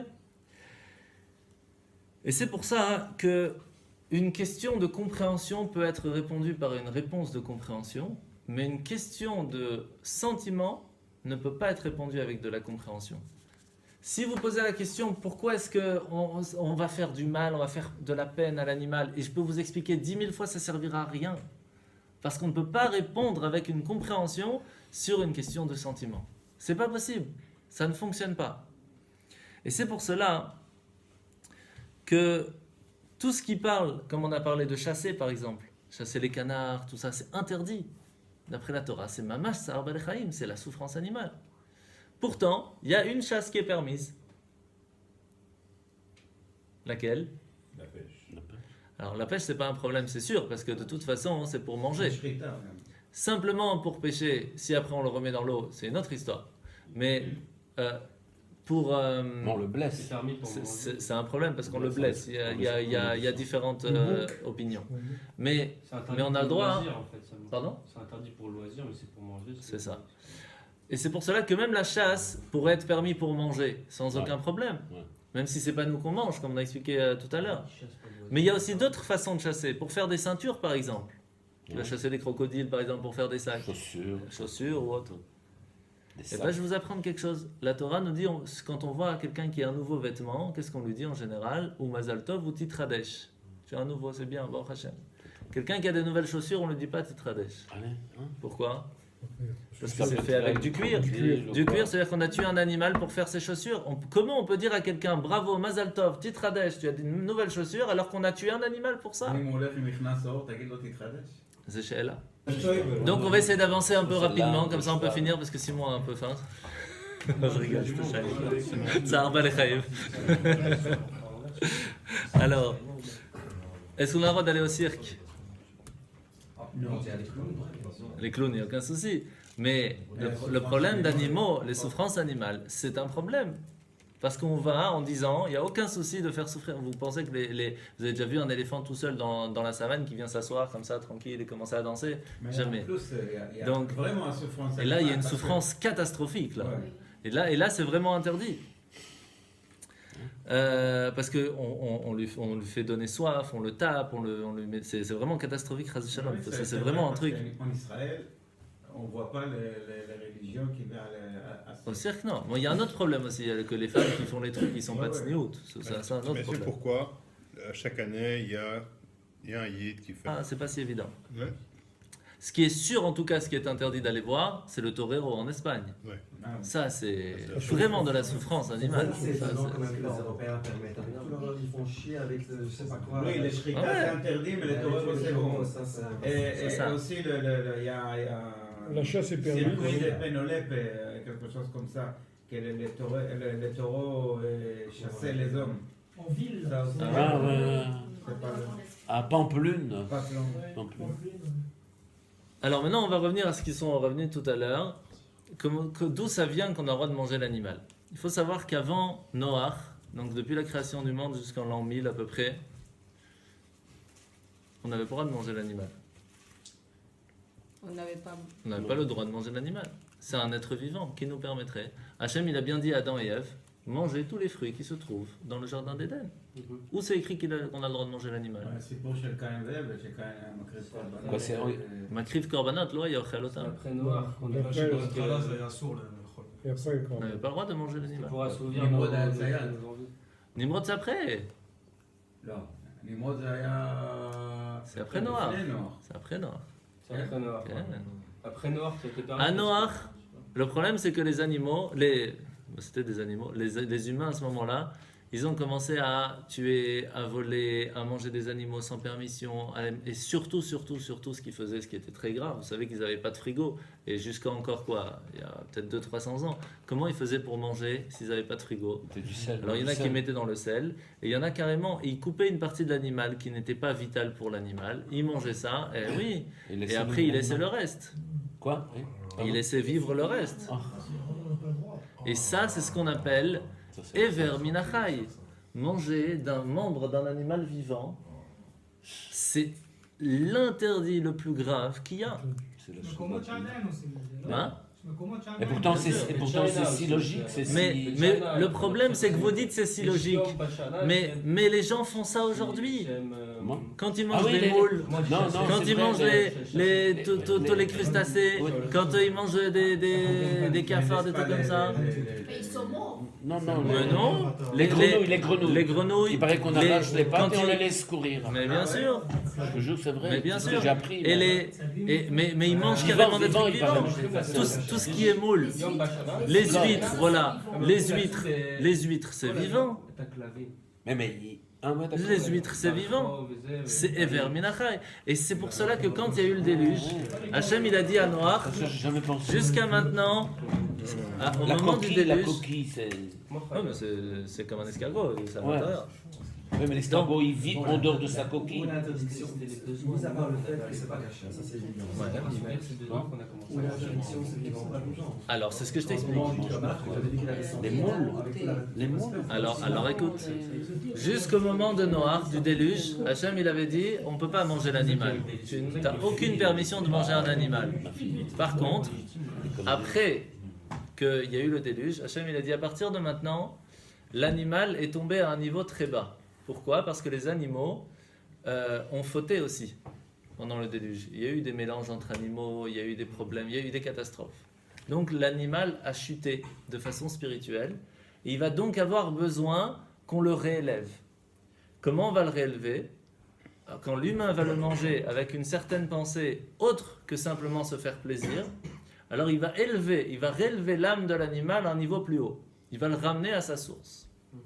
Mais Hachem va dire à Noach, attention, lorsque vous prenez sur vous cette responsabilité, il y a quand même une base. C'est que tout le but, c'est pas que vous mangez. Le but, c'est de faire élever cette âme. Et donc, il est interdit, sans aucune condition, de manger un animal alors qu'il est encore vivant. Et c'est donc la 7e loi de Noach, Ever Minachai, de ne pas manger d'un animal ou qui est vivant, ou qu'on a pris d'une partie de son corps, alors qu'il était encore vivant. On a extrait une partie. C'est ça. Ça, c'est la première chose. Je vais essayer de continuer, tu vas voir. Qu'est-ce qui va se passer après ? Abraham va arriver. Et à ce moment-là, de Noach jusqu'à Abraham, il y a 10 générations. Est-ce qu'eux, ils ont fait la raison pourquoi est-ce que Hachem a permis les animaux ? Pas beaucoup. Quelques-uns, pas beaucoup. Et donc Hachem va dire à Abraham, sache qu'à partir de maintenant, on a un autre problème. Les animaux aussi ont chuté encore. Et maintenant, il va falloir faire pour les ramener à leur source.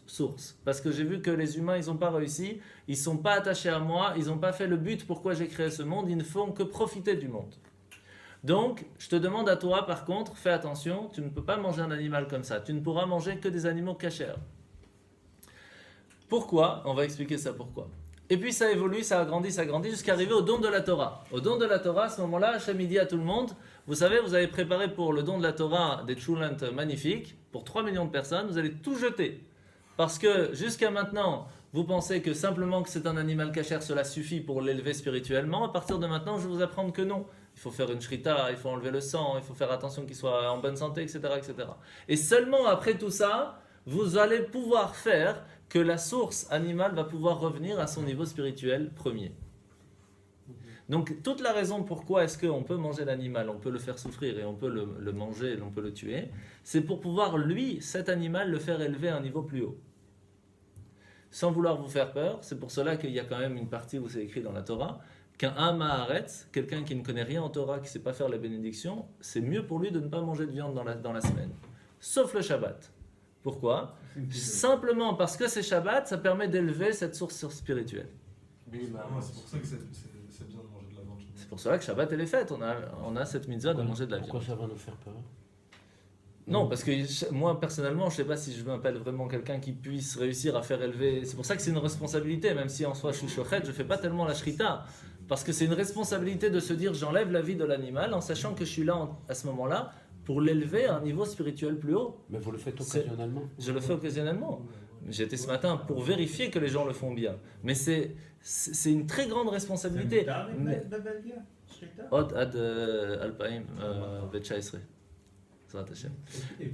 Après on verra, on appelle, enfin c'est toute l'histoire.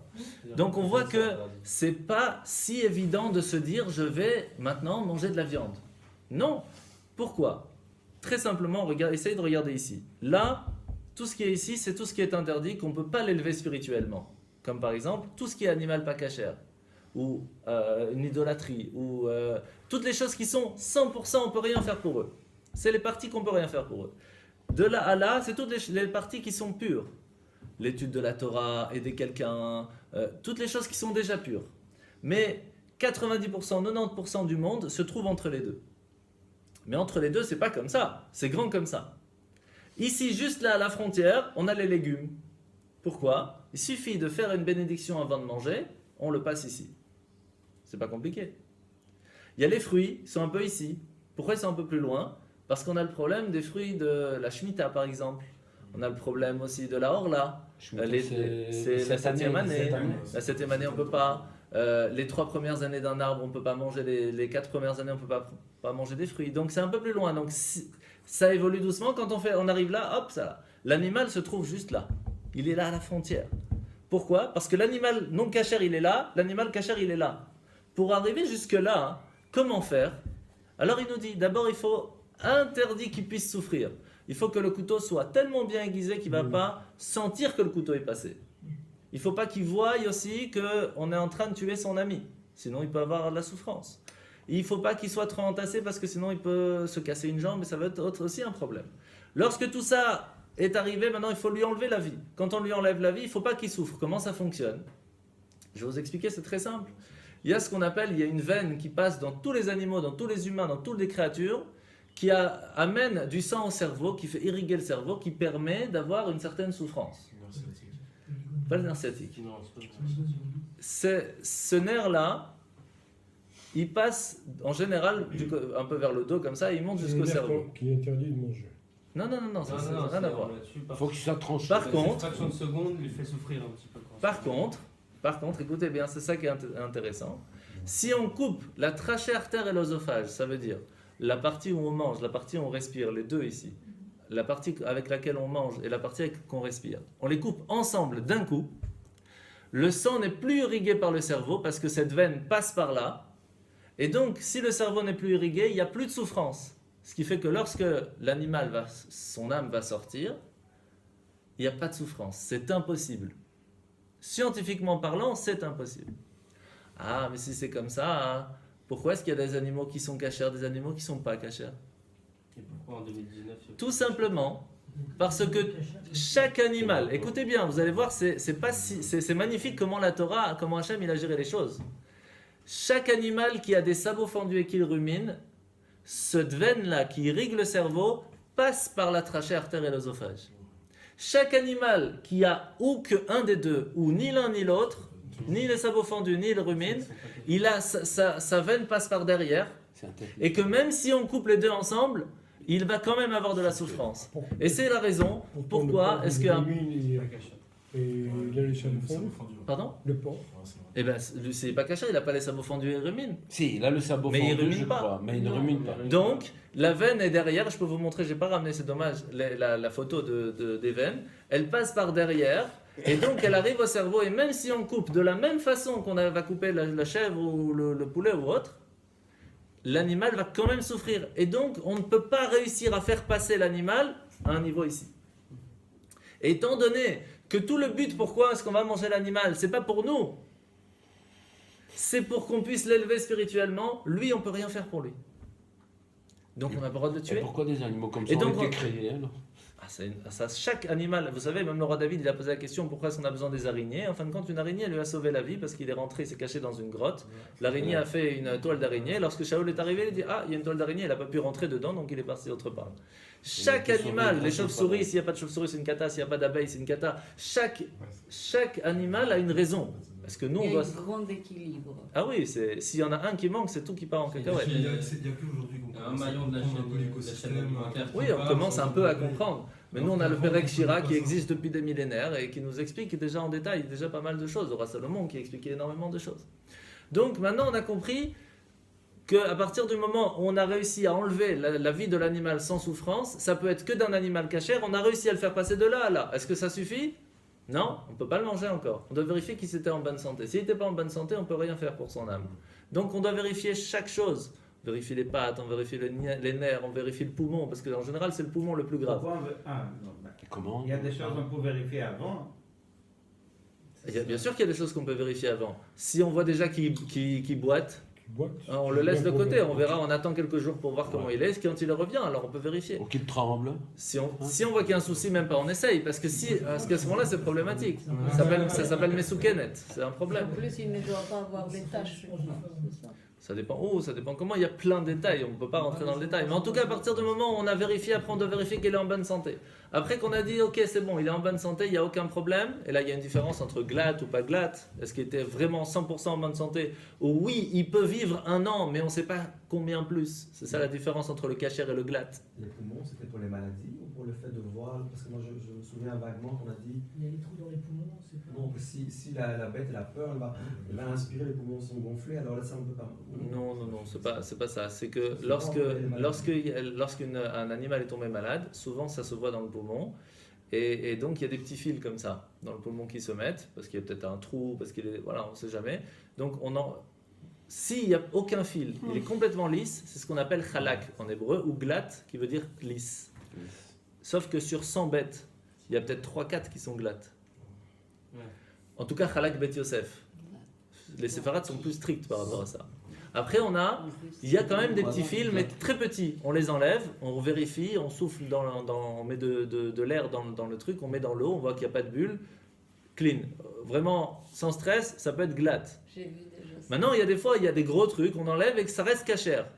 C'est cachère, c'est-à-dire qu'on peut le faire évoluer, mais c'est pas glatt. Autrement, qu'est-ce qu'on fait avec un animal? Alors, qu'est-ce qui se passe? Je vous donne une petite On constate statistique. qu'il n'est pas caché, qu'est-ce qu'on fait? C'est l'air à terme, Ken? Pardon. C'est pour les non-juifs. Alors, qu'est-ce qui se passe? Je vais vous donner juste un petit chiffre. Sur 100 vaches, par exemple, vous en avez 30 de cachère. Sur les 30, vous en avez peut-être 3, 4, 5 grands max qui sont glattes. Qu'est-ce qu'on fait avec les autres 70? On les vend à des non-juifs. Parce qu'eux, ils n'ont aucun problème de manger cachère ou pas cachère. Tout simplement.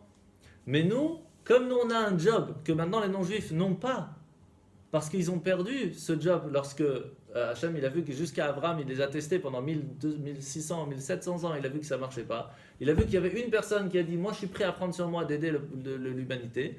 Et donc c'est à nous aujourd'hui, son descendant, de continuer ça, de montrer l'exemple à l'humanité, comment on doit se comporter. Et c'est pour cela que tant qu'on montre l'exemple, alors l'humanité n'a rien à nous dire. Quand on commence à ne plus montrer l'exemple, l'humanité est contre nous. Donc si l'humanité est contre nous, c'est que nous, on ne montre pas l'exemple. C'est pas plus compliqué que ça. Donc à partir du moment où nous, maintenant, on sait que quand on va manger cachère, on doit le faire d'une certaine façon. Et qu'après, on va enlever le sang, parce que le sang, on n'a pas le droit de manger. Parce que l'âme se trouve dans le sang, donc on doit enlever aussi cette âme, ce sang. Et après, on arrive jusque-là, mais on est encore à la frontière. Parce qu'il faut le manger avec une certaine pensée. Je mange pas simplement pour me faire plaisir.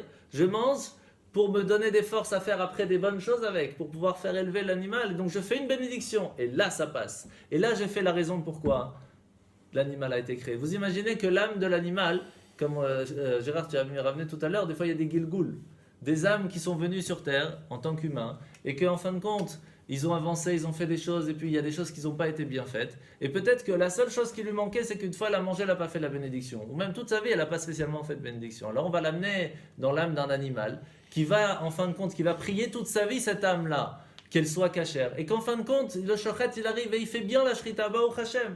Et que l'âme est toujours là, elle dit, j'espère que je suis en bonne santé. Et on vérifie, elle est en bonne santé. Et puis en fin de compte, qu'est-ce qu'on attend? Il vérifie que tout le sang est bien parti. Puis Baruch Hashem, tout s'est bien passé. Il arrive dans l'assiette, il arrive d'abord au magasin, et là il prie que ce soit quelqu'un qui va faire la bénédiction, qui va m'acheter, qui est juif, et il arrive dans l'assiette et on mange, fini. Chaval. Toute l'histoire, et il doit tout recommencer. Vous imaginez comment la responsabilité qu'on a? Et c'est pour cela que manger de la viande, c'est pour ça que je vous ai dit, manger de la viande en dehors de Shabbat et les fêtes, c'est un très grand risque, parce que c'est vraiment une grande responsabilité. Shabbat, c'est plus facile, parce que Shabbat en soi déjà élève la viande à un niveau différent. Mais c'est pas si évident. Excusez-moi si j'ai bien compris, vous avez dit que l'âme qui était punie, qui est venue dans le corps d'un animal. Ça peut être dans un végétal, dans un animal. C'est comme métempsychose, comme chez les Indiens, c'est ça? C'est pas exactement, mais ça y ressemble. Ça y ressemble. Par exemple, il y a une histoire très connue d'une personne qui qui avait travaillé pendant toute sa vie chez quelqu'un et qu'en fin de compte, il lui avait pris un peu d'argent sur le côté. Et il arrive, cette personne-là est partie de ce monde et donc lui, il va au marché pour acheter un nouveau cheval. Et il voit qu'il y a des gens qui sont là-bas, qui ont un super beau cheval, un super étalon. Et personne ne veut l'acheter parce qu'il est très dangereux, il fait beaucoup, il bouge. Et à peine quand lui il arrive, il est calme. Alors il dit, ah super, si tu peux me l'acheter, je suis très bien parce que moi, j'arrive plus à rien faire avec. Et il le prend. Et il travaille dur, il travaille pour 4. Tout seul pour 4 chevaux, il arrive à travailler. Il tourne le moulin et tout, vraiment extraordinaire. Jusqu'au moment où le Baal Shem Tov arrive, donc le grand rabbi Baal Shem Tov, il arrive chez cette personne et lui dit, tu sais, je vais te raconter une histoire, tu te rappelles telle personne qui a travaillé chez toi, etc. Sache qu'il s'est réincarné dans ce cheval pour pouvoir te rembourser. Si vraiment tu as pitié pour lui, va le voir, dis-lui à l'oreille que tu lui pardonnes. Il est parti, il lui a dit à l'oreille je te pardonne, il est mort sur le coup. Comment est-ce que on ne sait pas comment ça fonctionne? Pourquoi est-ce qu'on, quand il y a un Yortzeit par exemple, lorsque quelqu'un, comme ce soir, on fait à la mémoire de comment il s'appelle? Abraham Eliyahu Ben Shimon. Eh bien, on va faire maintenant une bénédiction pour l'élévation de son âme. Parce que c'est comme ça que ça fonctionne. L'âme de la personne va se mettre à ce moment-là dans ce qu'on aura offert pour ce jour-là. Et quand on fait la bénédiction, ça permet d'élever son âme, de rattraper les fois où il n'a pas pu faire la bénédiction. Et c'est pour cela que c'est important de offrir un buffet, les Eloi Nishmat. Alors, l'Echaim, que son âme puisse monter au Gan Eden, qu'il puisse être tranquille chez Hachem et qu'il puisse prier pour vous et pour toute la famille et la communauté. Baruch atah Adonai Eloheinu melech haolam, she'akol nהיה bidbaro. Amen. Et donc, on va finir parce que on a. Je peux poser encore une question. Oui. Les poissons, les écailles, les alors nageoires les et poissons. tout ça, ça m'intéresse aussi. Alors, Parce que passer comme aux vous avez poissons. expliqué avec le nerf qui passe, machin, Oui. est-ce que pour les poissons, est-ce qu'il y a une explication pour les écailles et Alors, pour les trucs? Je ne parle pas des mollusques, Oui, je parle pas des... oui. Alors, vous vous rappelez qu'on a expliqué que les animaux, ils ont évolué dans l'histoire. Ah. Au début, on ne pouvait pas les manger, puis après, on pouvait, mais qu'une partie, puis après, qu'il fallait la shrita, et puis etc. Ça a évolué. Le poisson, est-ce qu'il a évolué? Le poisson n'a pas évolué. Et je vais vous dire mieux. N'oubliez pas, chez Akol, Niyabit Varo, c'est important. C'est l'Eloi Nishmat aujourd'hui. Amen. Rappelez-vous que qui a donné les noms à chaque animal? Un être humain. C'est Adam. Adam, il a dit, maintenant je vais donner des noms à chaque être humain, à chaque ange. Quand on apprend un peu la Kabbale, chaque personne, chaque créature va recevoir un nom. Pourquoi est-ce que les anges n'ont pas réussi? Pourquoi les anges n'ont pas réussi à donner les noms aux animaux? Parce qu'il fallait cette âme spirituelle que Adam avait, de pouvoir aller chercher l'intérieur, la profondeur de chaque chose. C'est pour cela que le Kelev, c'est Kelev, il a le cœur. Arié, c'est Yud Ke à la fin. Il y a chaque animal, chaque créature, chaque création va avoir un nom qui va, en fin de compte, marquer, montrer les atomes qui se trouvent à l'intérieur. L'ADN de chaque chose, mais comment fonctionne l'ADN? Grâce aux lettres hébraïques. Comme par exemple, comment on fait de l'eau? Dans le nom Ariel, il y a le nom de Dieu. Oui, c'est bien ça ce que je C'est dis. le nom des anges. Par exemple, Elle. et quand on apprend l'introduction à la Kabbale, une des premières choses qu'on voit, un truc très classique, l'eau. C'est quoi la règle de l'eau? C'est H2O. H2O. Oui, donc il y a deux oxygènes et un hydrogène. Comment on dit de l'eau en hébreu? Maïm. Mem, Yud, 2 oxygènes, un hydrogène.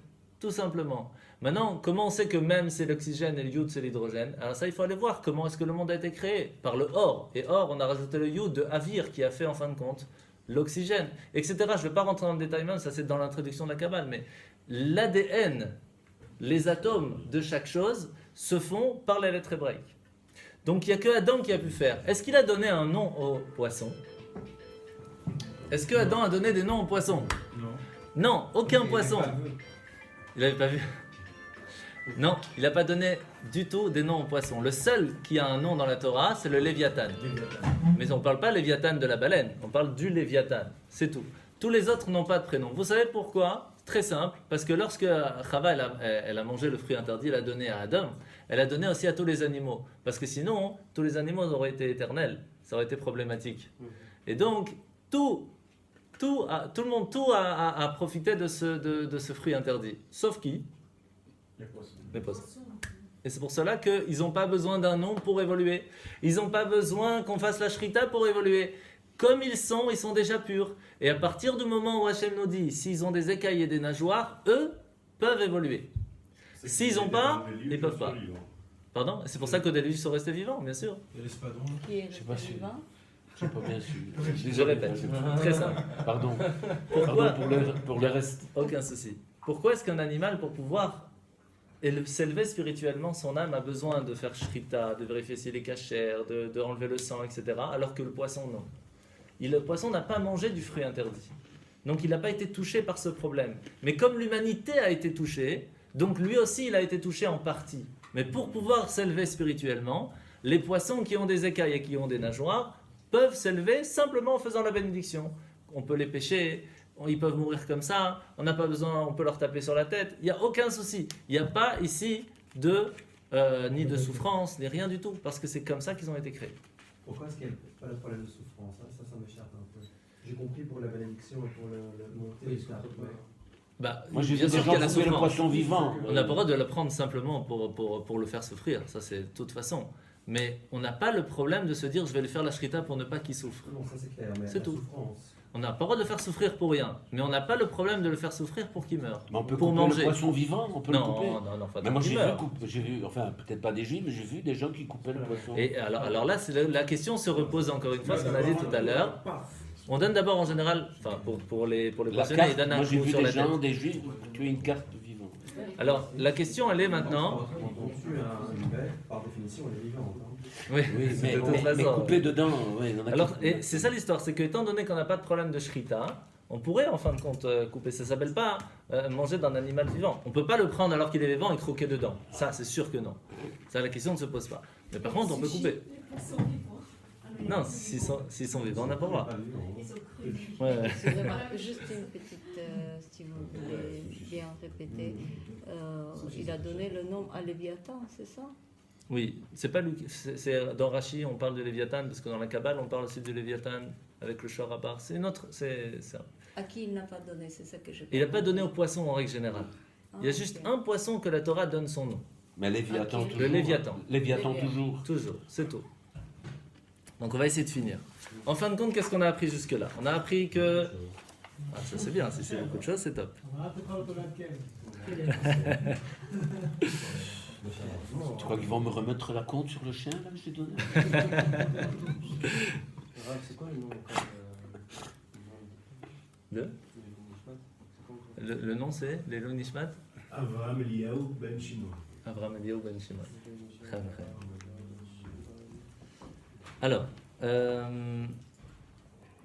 Alors, pour finir, il faut comprendre qu'en fin de compte aujourd'hui, la question qui se pose, c'est pas est-ce qu'on a le droit de tuer l'animal ou pas, puisqu'on a compris que c'était une des bases de la création du monde pour qu'on puisse en fin de compte le manger pour le faire évoluer. La question elle est, est-ce que nous on a le droit de le faire? On a le droit, on a expliqué quand c'est pour nous, quand c'est pour l'animal en soi, c'est bien. Simplement pour le faire souffrir, c'est interdit. Et ça va même dans le détail, même du sentiment de l'animal, puisqu'on n'a pas le droit de les mettre ensemble, l'âne et le cheval, ou même de le faire travailler tout seul pour rien. On n'a pas le droit. Donc la souffrance animale dans la Torah est quelque chose de très grave, et on en parle souvent. Même qu'on a, chez le Haken, tu as parlé de ça tout à l'heure, si on voit la maman qui voit qu'on est en train de prendre ses œufs, on n'a pas le droit, on doit faire partir la maman avant de prendre les œufs, pour ne pas qu'elle puisse souffrir de voir qu'on a pris ses œufs. Vous comprenez jusqu'où la Torah va. Mais de l'autre côté, lorsqu'on a besoin de l'animal pour vivre, alors on peut même la faire souffrir un petit peu. Jusqu'à quel point? Et c'est ça toujours la question qui se pose. Alors le din, la loi, encore une fois, il y a la loi et il y a le sentiment. La loi, elle est que tant que c'est pas une souffrance qui est inutile, on a le droit de le faire. Comme par exemple pour les médicaments, pour le cosmétique, pour tout ça, on a le droit. La question, elle est par contre, et ça, la question se pose dans le Talmud. Très simple. On n'a pas le droit de faire tuer la maman et le veau le même jour. Parce que c'est pas sympa. C'est immoral de faire ça. Mais imaginez que il y a dans la shrita plusieurs shochatim, plusieurs personnes qui abattent les animaux. Un, il prend la maman, de l'autre côté, à 2 km, il prend le veau. Et on s'en rend compte. Est-ce qu'on a le droit de les manger? Oui. Oui. Parce qu'on n'a pas le droit de faire souffrir, mais c'est pas ça qui nous empêche de le manger. Et c'est pour cela qu'aujourd'hui, si, par exemple, vous avez entassé plus de 12 par carton, par caisse de poulet, il y en a 15 par exemple, et qu'en fin de compte, eh ben, il y a une souffrance. Et en fin de compte, vous faites la shrita. Est-ce qu'on a le droit de manger? Oui. Si c'est cachère, c'est cachère. Mais le problème, c'est que souvent, lorsque c'est entassé, il y a la moitié qui n'est pas cachère. Pourquoi? Parce que comme ils sont entassés, premièrement, ils n'arrivent pas à respirer, les poumons, ils ne sont pas bien. Deuxièmement, les pattes, ils cassent. Les ailes, ils peuvent casser. Et donc, les ailes vont rentrer dans les poumons. Et il y a tellement de problèmes qui peuvent arriver lorsqu'on s'est entassé, que même si on veut, on ne peut pas faire entasser. Si c'est les pauvres juifs, on ne peut pas donner... Si nous, on ne mange pas, comment vous pouvez donner à quelqu'un d'autre? Si c'est de la communauté. Même si pour les non-juifs, c'est pas important. Pour les non-juifs, c'est pas un problème. Non, c'est pas un Donc problème. on peut donner pour les non-juifs. Ah oui, pour les non-juifs, il n'y a pas de problème. Eux, ils n'ont pas d'obligation à manger cachère. Non. Mais nous, on a ce problème. Et les musulmans? Oh non, Les musulmans, ils n'ont pas le problème de cachère, mais ils ont le problème de couper. Donc, de toute façon, pour eux, ils peuvent manger cachère. C'est pas un souci. Oui, tout à fait. Est-ce que les musulmans Mais les juifs mangent ne vont ce qui a pas été Non. manger à la... Oui, bien sûr. En Israël, là, qui ils donnent? Il n'y a pas tellement de chrétiens là-bas. Quand il n'y a pas de solution, on est quelque part dans le fin fond du monde, quelque part. On ne mange pas de viande. Attendez, non, d'accord. Mais est-ce qu'on peut pas manger halal? Non, pas du tout, c'est pas cachère. C'est pas cachère. Qu'est-ce que c'est la différence? La différence, elle est simple. Halal, c'est quoi? Halal, c'est quoi? Halal, c'est couper. Alors, est-ce que c'est bien de dire je mange plus de viande? Je suis complètement végétarien. Pourquoi pas? Il n'y a pas d'obligation à manger spécialement de la viande. Mais par contre, on rate la mitzvah. Parce que, premièrement, tu sais, c'est comme le nazir. Le nazir, c'est quoi? C'est quelqu'un qui dit maintenant, je me mets complètement pour Dieu, je mange plus de viande, je bois plus de vin, je me coupe pas les cheveux, je reste complètement avec Dieu.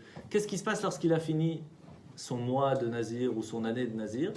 Eh bien, il doit amener un sacrifice de pardon à Dieu. Pourquoi? Parce qu'il n'a pas profité du monde, il n'a pas pu faire le kiddush tous les shabbats, il n'a pas pu. On doit profiter du monde pour l'élever spirituellement. Alors dire je mange plus du tout de viande, ça veut dire que Shabbat, tu vas faire la mitzvah de manger de la viande ou du poisson pendant les fêtes. Vous comprenez? Donc c'est pour ça encore une fois que tous les extrêmes ne sont pas bons. Il y a des raves qui sont végétariens. Je dis pas que c'est... Encore une fois, Ils si font ton plus jamais sentiment la à mitzvah. toi c'est que ça te fait trop de peine de manger de la viande, c'est tout à ton honneur, ne mange pas. Mais ça veut pas dire que tu dois obliger les autres à penser comme toi. C'est sûr, Mais C'est quand ça, la un grand grande rabbin différence. fait ça, il obligeait les autres. Ah non, Oui. est-ce que vous avez déjà vu un l'exemple. rabbin qui vous a dit il faut pas manger de viande? Non, mais Déjà, il faut pas prendre exemple de tout ce que le rabbin il fait, parce que il fait pas toujours ce que tous les gens en règle générale peuvent faire. De jeûner lundi, jeudi, et encore je vais pas vous le dire, parce qu'aujourd'hui la génération n'est pas une génération qu'on a la force de jeûner. Moi, je jeûne. Alors il y en a qui peuvent, il y en a qui peuvent pas, il y en a qui pour pouvoir se faire pardonner, ils vont plutôt donner la tzedaka, il y en a qui vont plus étudier, chacun à sa façon, mais on ne peut pas obliger quelqu'un de faire ce que nous on pense qui est bien pour nous, parce que ce qui n'est bon pour nous n'est pas spécialement bien pour l'autre. Ouais, c'est hyper tard. Mais par contre, on va finir. Voilà, on va finir. Donc pour Tsar Balechaim, en fin de compte, je suis désolé, ça a pris... Donc, en fin de compte, Tsar Balechaim, pour finir, c'est quoi? C'est que si tu veux faire attention aux animaux, c'est tout à ton honneur. Vraiment tout à ton honneur. Et si tu veux pas manger de viande, ne mange pas de viande. Par contre, ne va pas dire que l'animal est plus important que l'humain. Jamais. À choisir entre faire attention que le chien à la maison, il va voir tout ce qu'il y a à manger, mais de l'autre côté, quelqu'un va pouvoir taper sa femme ou taper ses enfants et commencer à ne pas leur donner à manger, ou alors il s'en fout des pauvres qui sont dehors, c'est qu'il n'a rien compris à l'humanité. À partir du moment où on veut faire attention à l'animal, fais d'abord attention aux humains. Et ça, c'est la première base de l'humanité. Et c'est ça, Tsar Balechaim. D'abord, à ne pas oublier que l'humain, c'est la base de pourquoi le monde il a été créé. À partir de ce moment-là, tu veux aussi aider la souffrance animale, il y a des choses à faire. Ça, c'est certain. Si on peut aider à ce que dire encore moins, si tu veux payer un taxi pour chaque poulet avant qu'il arrive à la shrita, bevakasha, comme ça il est tranquille. Mais il y a, vous comprenez ce que je veux dire? On peut toujours faire évoluer les choses encore mieux. Et il faut se battre pour que ce soit encore mieux, pour qu'il y ait encore moins de souffrance animale. Mais il ne faut pas oublier qu'on fait tout ça pour l'humain. Mais lorsqu'il y a par contre du déchet où on jette ça va pas. Comme tu as dit tout au début, le bal tashrit, le gaspillage, ça, il faut pas. Et ça, c'est une des choses on n'est pas rentré parce que c'est trop tard. C'est l'histoire de commencer à mettre enceinte des vaches et après on les enlève leur veau pour pouvoir prendre le lait. Est-ce que c'est permis? C'est pas permis. C'est toute une histoire. En fin de compte, on a le droit de boire ce lait. Parce que comme on a expliqué, même que la souffrance a été faite, ça ne rend pas cachère. Mais en soi, cette souffrance, elle est triste. La question ne se pose pas. Alors comment faire étant donné qu'aujourd'hui on a plus de besoins? C'est une autre question. Mais à partir du moment où on comprend que la souffrance animale, c'est quelque chose de très grave dans l'humanité, c'est quelque chose de très grave pour la Torah, mais qu'il ne faut pas oublier que la Torah a donné des directives, a donné des règles, et à ce moment-là, lorsqu'on se met sur ces règles, et puis après on veut rajouter nos sentiments, il n'y a pas de problème, et tu ne peux pas obliger tes sentiments à l'humanité. Il y a des règles, et c'est ces règles qu'il faut d'abord suivre.